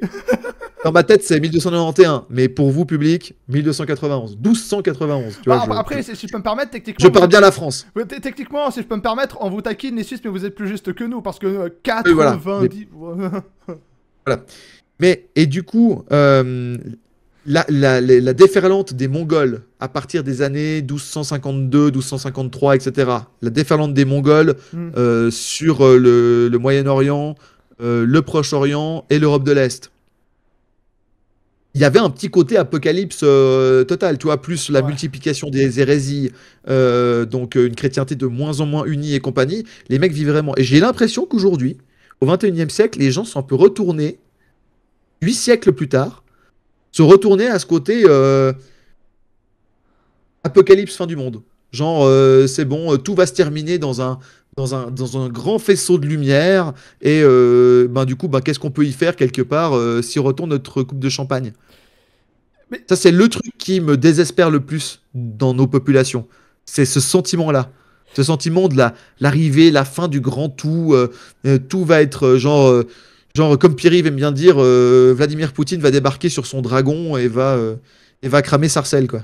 Et T'es là, mais ça ne va pas arriver, les mecs. Hein. Hmm. Faut arrêter. Ça va pas arriver.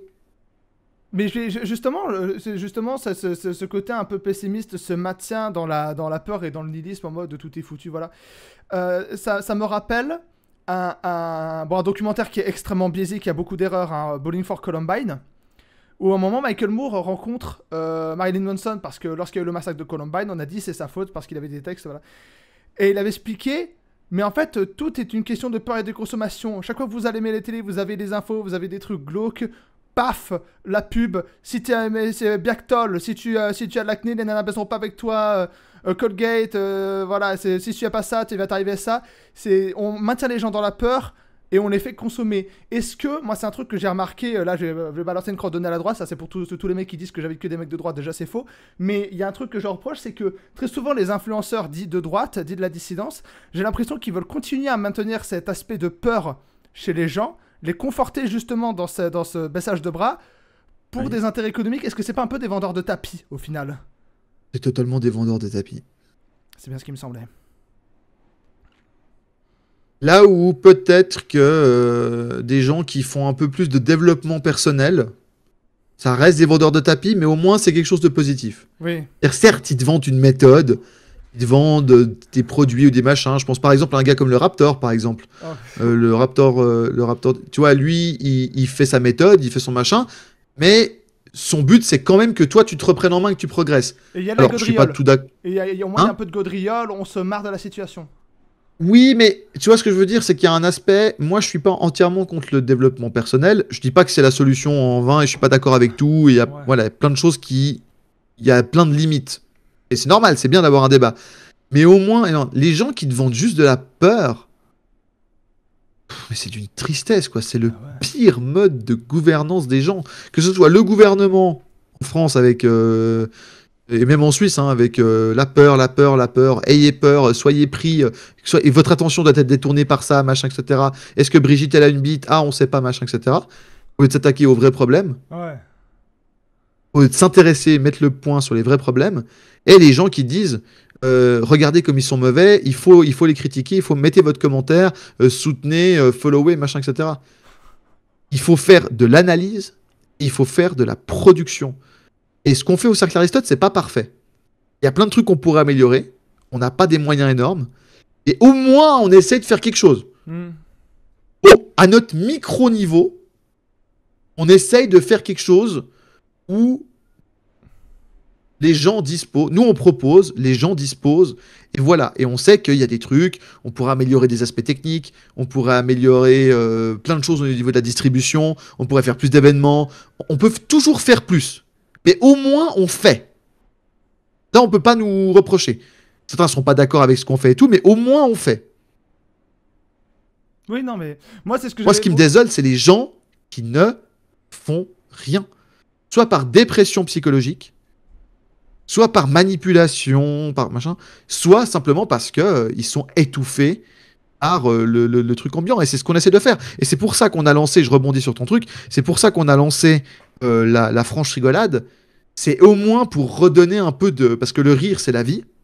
Et c'est au moins pour redonner un petit peu de souffle, de décompression un peu, tu vois, on dépressurise un petit peu le climat ambiant et on redonne un peu d'allant aux gens en disant, bah, on va faire un espace dans lequel on peut faire ça. Mais c'est pas pour que vous, genre, on vous met du divertissement pour que vous vous rendormiez. C'est pas ça. C'est plutôt pour dire, il y a encore des gens bien qui existent, et même si c'est pas la majorité du genre, il faut se battre, même s'il reste plus qu'une personne de bien sur cette terre, et ben il faut se battre pour faire des trucs avec elle. Et surtout, tu parles beaucoup d'histoire, il y a beaucoup d'histoires, il y a beaucoup de moments dans l'histoire, en plus des moments que tu as cités avec De Gaulle, beaucoup de moments dans l'histoire où on se disait la même chose. C'est foutu. Là, on a atteint un point de retour, et d'un coup, il se passe un truc, et 20 ans plus tard, on s'est dit, mais on s'est totalement planté. Non? Ah oui, ça arrive, hein, les erreurs dans l'histoire. Bien sûr. Ça arrive d'être mal conseillé, d'être mal aiguillé, ou d'avoir un coup de hasard, entre guillemets. Les hasards de l'histoire, ça existe, hein, c'est même ça qui fait l'histoire. Oui. C'est une multiplication de coups de hasard. Mais je veux dire, le hasard, ça se provoque aussi. Hein. La chance, ça se provoque, c'est une vraie phrase. C'est-à-dire que oui, la malchance, ça existe. Il y a des gens très bien qui avaient tout fait juste et qui n'ont pas réussi à cause de la malchance. Mais je veux dire, si tu fais déjà rien pour que ça se passe bien, t'es sûr de pas attirer la chance, quoi. Personne va venir t'apporter la solution bec dans la bouche. J'en ai marre que les gens attendent aussi un gourou, ou un sauveur, ou un truc comme ça. L'homme Un providentiel. sauveur, comme le dit Pierre-Yves, un chef, un sauveur, ça se sécrète, ça se décrète pas. C'est pas genre, il va arriver, comme dit, hein, comme Vladimir Poutine sur son dragon, il va arriver pour nous sauver, machin, etc. Ça se sécrète. Et pour se sécréter, on doit discuter, on doit se mettre en réseau, on doit faire des projets communs, on doit restructurer un mouvement parallèle. C'est comme ça qu'on fait les Russes à l'époque de l'effondrement de l'URSS, dans les années 80. Il y avait un pied dedans, un pied dehors. C'est exactement ce qu'on doit faire. Et si ça se structure assez bien, ça peut aller assez vite. Hein. Ça va pas durer 50 ans. La reconstruction va durer 50 ans. Mais le fait de changer de régime, ça va pas durer 50 ans. Par contre, si on reste dans cette mentalité-là, chaque fois ça va rater, et là, ça peut durer des siècles. Mais si ça dure des siècles, comme je l'ai expliqué en début d'émission, c'est pour ça qu'il faut se bouger, c'est que si ça dure des siècles, il n'y aura plus rien à sauver, parce qu'en fait, notre peuple et notre mode de vie n'existera tout simplement plus. Et on finira au tréfonds d'un livre d'histoire. Et ça, bon, bah, y a des gens qui le veulent. Il y a des gens comme moi ou comme d'autres, et je suis pas le seul, qui ne le souhaitent pas. Et qu'il y a des choses à sauver, et que peut-être ce sera peut-être moins bien qu'avant, mais au moins ça existera. Ça aura le mérite d'exister. On aura le mérite d'exister. C'est même la base de la vie. Hein. Moi, je suis un vitaliste. Hein. Pour les gens qui me demandent ce que sont mes croyances, quelle est mon idéologie, voilà, ce en quoi je crois. Moi, je suis un vitaliste. Moi, je suis un défenseur de la vie. C'est un peu Jurassic Park. La vie trouve toujours un chemin. Voilà. C'est un peu mon mantra. Tu vois. C'est un peu, je me dis, moi, tant qu'il y a de la vie, il y a de l'espoir. C'est un peu le truc. Tu vois. C'est moi.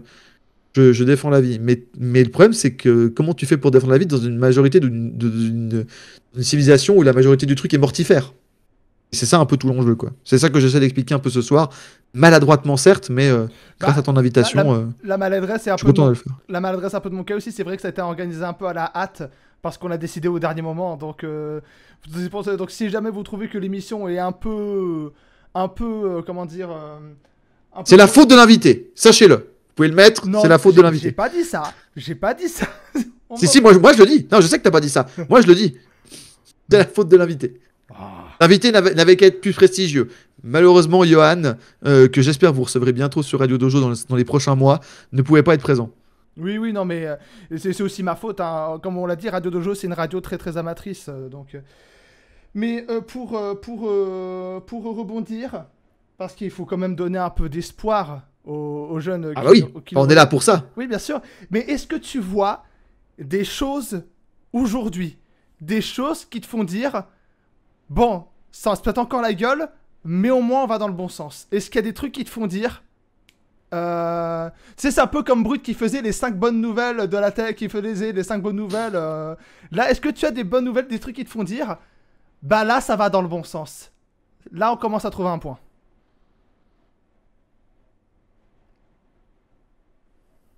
Faut étudier un peu les signaux faibles. Il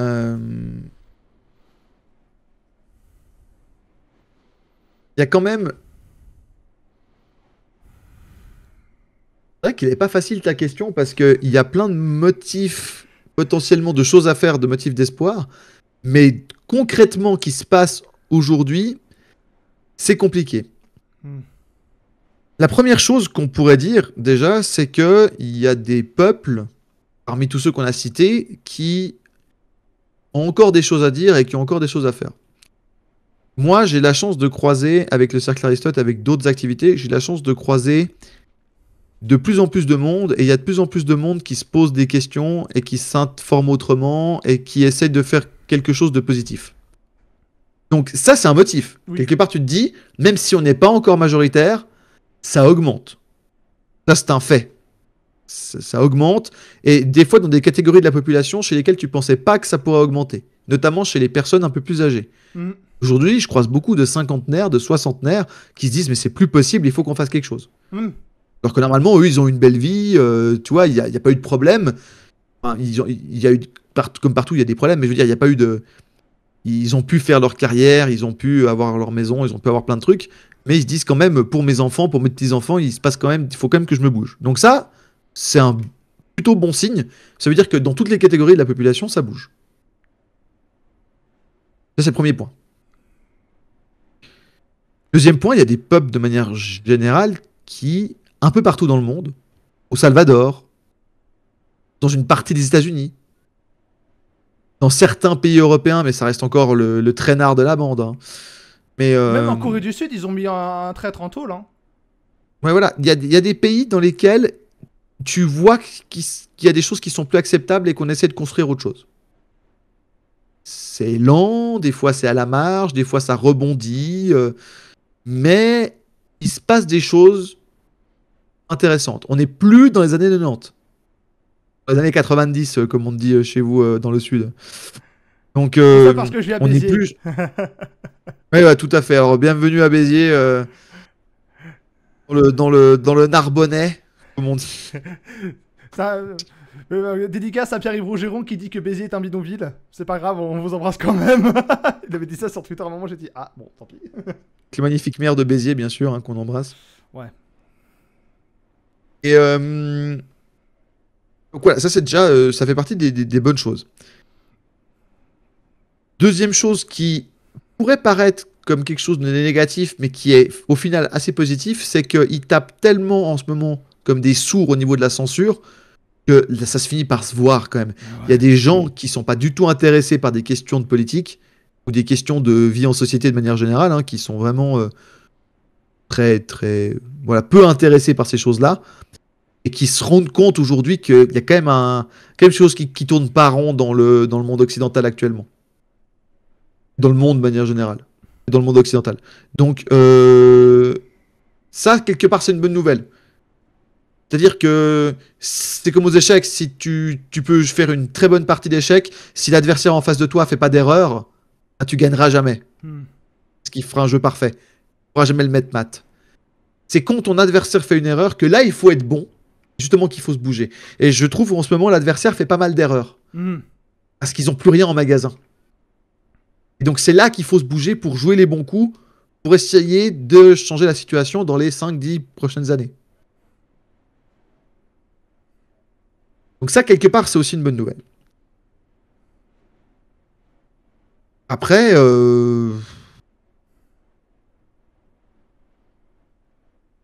y a les bonnes nouvelles qu'on peut. Hein. Je veux dire, il n'y a pas encore eu d'anéantissement nucléaire. Quelque part, c'est une bonne nouvelle. Certains, moi je suis pas forcément le plus grand des fans, mais certains vont dire que l'élection de Trump, c'est aussi une bonne nouvelle, ou c'est un signe positif. Sur certains aspects, oui. Sur certains autres aspects, je suis un peu plus réservé. Mais je peux comprendre ceux qui disent que c'est une bonne nouvelle, quand même. J'en suis pas convaincu, mais je comprends ceux qui disent que d'un certain point de vue, c'est une bonne nouvelle. Après, ça reste aux États-Unis, hein, ça change pas la situation chez nous. Hein. Hein. Et puis, ça fait déjà pas mal. Oui, non, bien sûr. Et Donc il y a pas que noir non plus, mais justement pour moi la meilleure nouvelle c'est justement que le ciel est bien sombre. Et comme on dit, l'Empire est jamais, enfin l'Empire notamment du mal, est jamais aussi flamboyant qu'avant sa chute. Donc si vous avez l'impression que c'est de plus en plus sombre, qu'il y a de moins en moins d'espoir, ça veut dire que la sortie du tunnel n'est pas forcément loin. Encore faut-il faire l'effort d'y aller. hmm, Parce que le moment où on a le plus de doutes, c'est pas quand on rentre dans le tunnel. Et évidemment, c'est pas quand on sort dans le tunnel. C'est quand on est au milieu du tunnel et qu'on n'aperçoit plus l'entrée et qu'on n'aperçoit pas encore la sortie. hmm, Le pire moment dans la guerre, je prends la dernière grande guerre en Occident, c'est la Deuxième Guerre mondiale. Le pire moment dans la Deuxième Guerre mondiale, c'est 41-42. 40-41-42, c'est-à-dire que c'est après le début, donc on est déjà plus dans les années 30, où on voit la merde s'installer, on se dit oh là là là là, la panique arrive. Là, on se dit qu'on peut encore changer les choses, on voit pas encore le truc arriver. Et c'est pas encore 44-45. Et le pire moment, c'est 40, 41, 42. Où on se dit, mais on est foutu, on n'en ressortira jamais. Tout, comme le titre de cette émission, tout est perdu. Imaginez les gars dans les maquis qui défendaient une certaine idée de la France sous l'occupation nazie. Et c'est pareil dans d'autres pays. Hein. Je prends l'exemple de la France parce qu'on est francophone. hmm. Et qu'est-ce qu'ils devaient se dire en 40, 41, 42 les quelques membres de la résistance française, qui après s'est garni au fil du temps. À fur et à mesure que la sortie du tunnel, donc la victoire, la lumière, la liberté, était à portée de vue. Qu'est-ce qu'ils se sont dit les mecs qui étaient entrés dans le tunnel, qui ne pouvaient plus y ressortir et qui ne voyaient pas encore la sortie? Ils devaient se dire des choses encore pires que ce qu'on se dit maintenant. Bah oui. C'est pour ça qu'il ne faut pas perdre espoir et qu'au contraire, il faut marcher en avant. Hmm. Il faut y aller. Alors, il ne faut pas y aller comme des bœufs à l'abattoir. Hein. Il faut le faire de manière organisée, de manière flexible, de manière intelligente. Et il faut faire. Et plus on sera à faire, plus on accélérera cette sortie du tunnel. Et plus on la créera quelque part. Et on ne se fera pas ensevelir sous la montagne. Si je termine la métaphore, on va dire. Si je peux me permettre de rajouter un point, et j'aimerais avoir ton avis dessus. Moi, il y a un signe d'espoir que je trouve, et je l'ai constaté depuis que je fais Radio Dojo. Même avant, mais surtout depuis que je fais Radio Dojo. C'est la jeunesse. Alors, c'est pas juste pour me mastiquer les chevilles que je dis ça, mais le nombre de fois que j'ai vu notamment des gens comme Thomas Ria qui essaient de faire des initiatives écologiques, ou bon, Capitaine France qui est un peu de ma génération également, qui essaie de remettre un peu en avant les arts martiaux français. Et quand je lui demande est-ce que tu y crois encore, il dit oui, oui, mais ça va être dur, mais on y arrivera. Frédéric Livens, auteur belge qu'on a reçu, qui avait expliqué que c'est tous ceux qui repartent des salons du livre avec des livres plein les mains, c'est des jeunes. Moi, j'ai l'impression que on a vraiment, je sais pas si ça va paraître exagéré, je vais peut-être passer pour un pangloss, hein, mais j'ai vraiment l'impression qu'on a une jeunesse condamnée à l'espoir. Et Rougeron qui nous avait dit lors de sa première intervention ici qu'il y avait beaucoup de jeunes qui venaient au cercle. J'ai l'impression qu'on a une jeunesse condamnée à l'espoir. Et c'est exactement ce que je te dis. C'est les gens qui sont au milieu du tunnel et qui n'ont pas le choix d'avancer pour aller vers la sortie. On est tout à fait d'accord avec ça. Et c'est ces jeunes-là qu'il faut encadrer, qu'il faut pousser, où il faut se mettre ensemble. C'est une génération qui n'a pas le choix. Le problème, c'est qu'elle est statistiquement moins nombreuse que les boomers. Et ça, c'est un problème.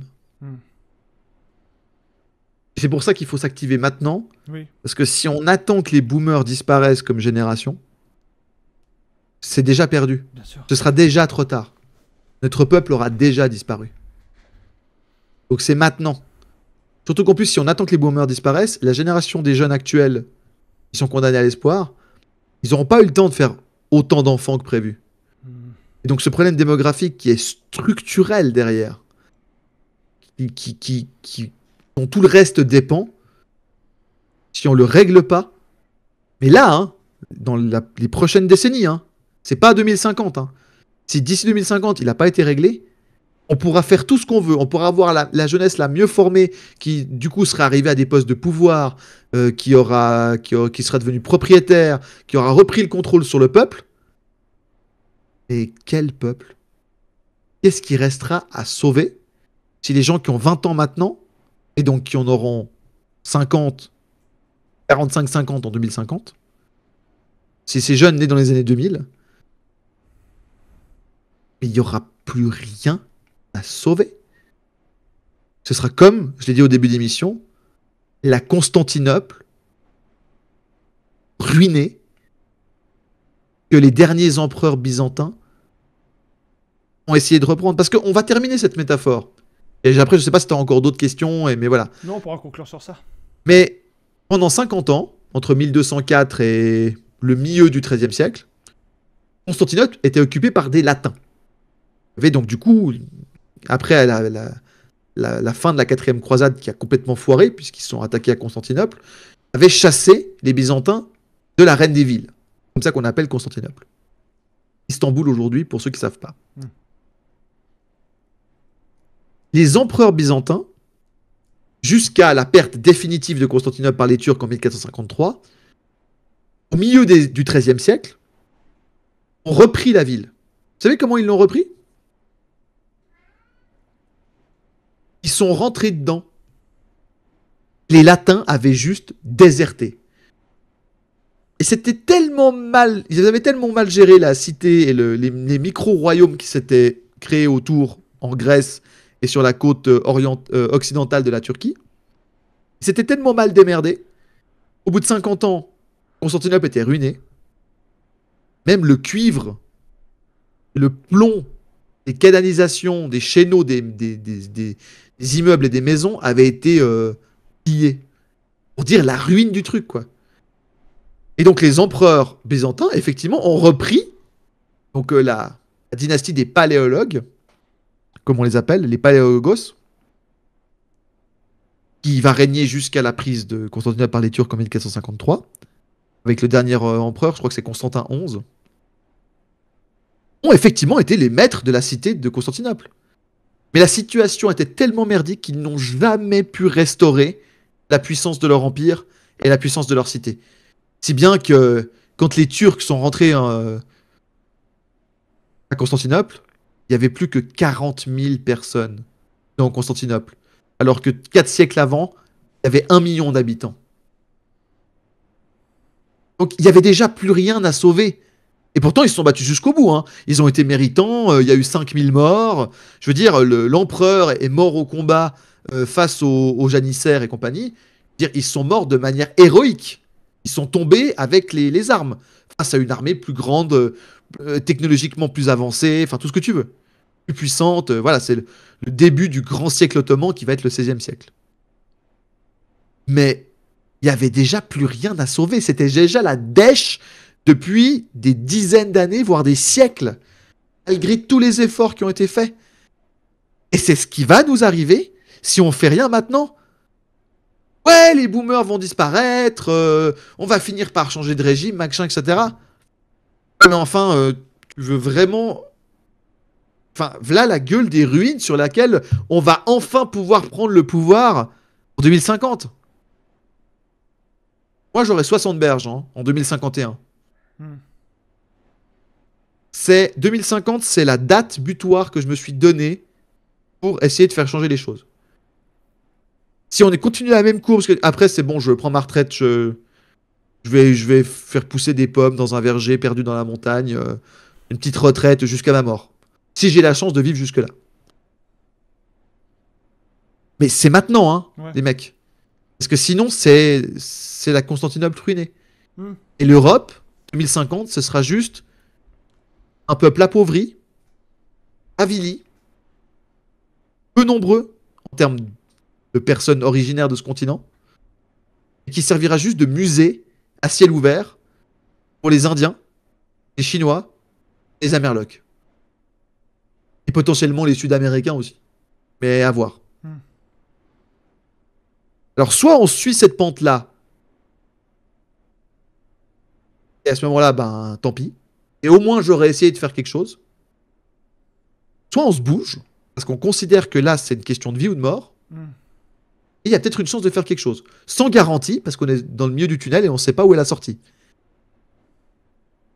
Mais du coup, quelque part, c'est un motif d'espoir parce qu'on est condamner notre génération, à toi et moi, Taiki, plus la suivante, et ceux qui vont suivre jusqu'à ce que la situation change, si elle change un jour, on est condamné à l'espoir. D'accord. Donc, allons-y, quoi. Chaque jour de perdu est un jour qu'on va pas pouvoir retrouver, hein, qu'on va pas nous remettre dans le box. Hein. Donc, voilà.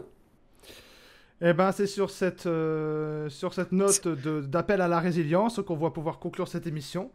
Merci encore Nicolas d'avoir accepté mon invitation. Bon, comme on a pu voir, un peu au dernier moment. On a fait ce qu'on a pu. Merci à toi. Mais c'est pas grave. J'espère que le On est manque des militants, on est des soldats politiques, on se lève pour Taiki, tu vois. Merci. Alors que je rappelle, je suis une petite radio. Hein.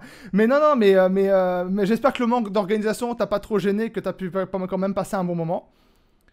On passe toujours un bon moment en discutant avec des amis. C'est la base. Et d'ailleurs, c'est le premier truc que j'ai envie de dire, et je terminerai là-dessus l'émission. Après, tu pourras faire ta conclusion comme tu le veux, comme tu le fais magnifiquement bien. Le premier truc qu'il faut faire, c'est aller dans le putain de vrai monde, discuter avec des gens, faites le tri s'il y a besoin de faire un tri. Faites des choses dans le vrai monde, et discutez, faites des réseaux, machin, etc. Rien que pour le moral et pour les opportunités que ça peut créer, et faites-le. Et c'est exactement ce qu'on essaye de faire basiquement en organisant des conférences au cercle. Soit dans les cercles de province, mais même si le cercle ça vous plaît pas, dans d'autres choses. Dans des mouvements de sport, dans des associations, dans un club d'échecs, dans un club de lecture, n'importe quoi, quelque chose qui vous fasse plaisir, mais au moins faites des choses dans le vrai monde. Ne restez pas uniquement devant votre écran à vous morfondre. C'est très bien d'être devant l'écran des fois pour avoir du contenu, du divertissement, de l'information, des débats, tout ce que vous voulez. Mais ne restez pas uniquement devant votre écran.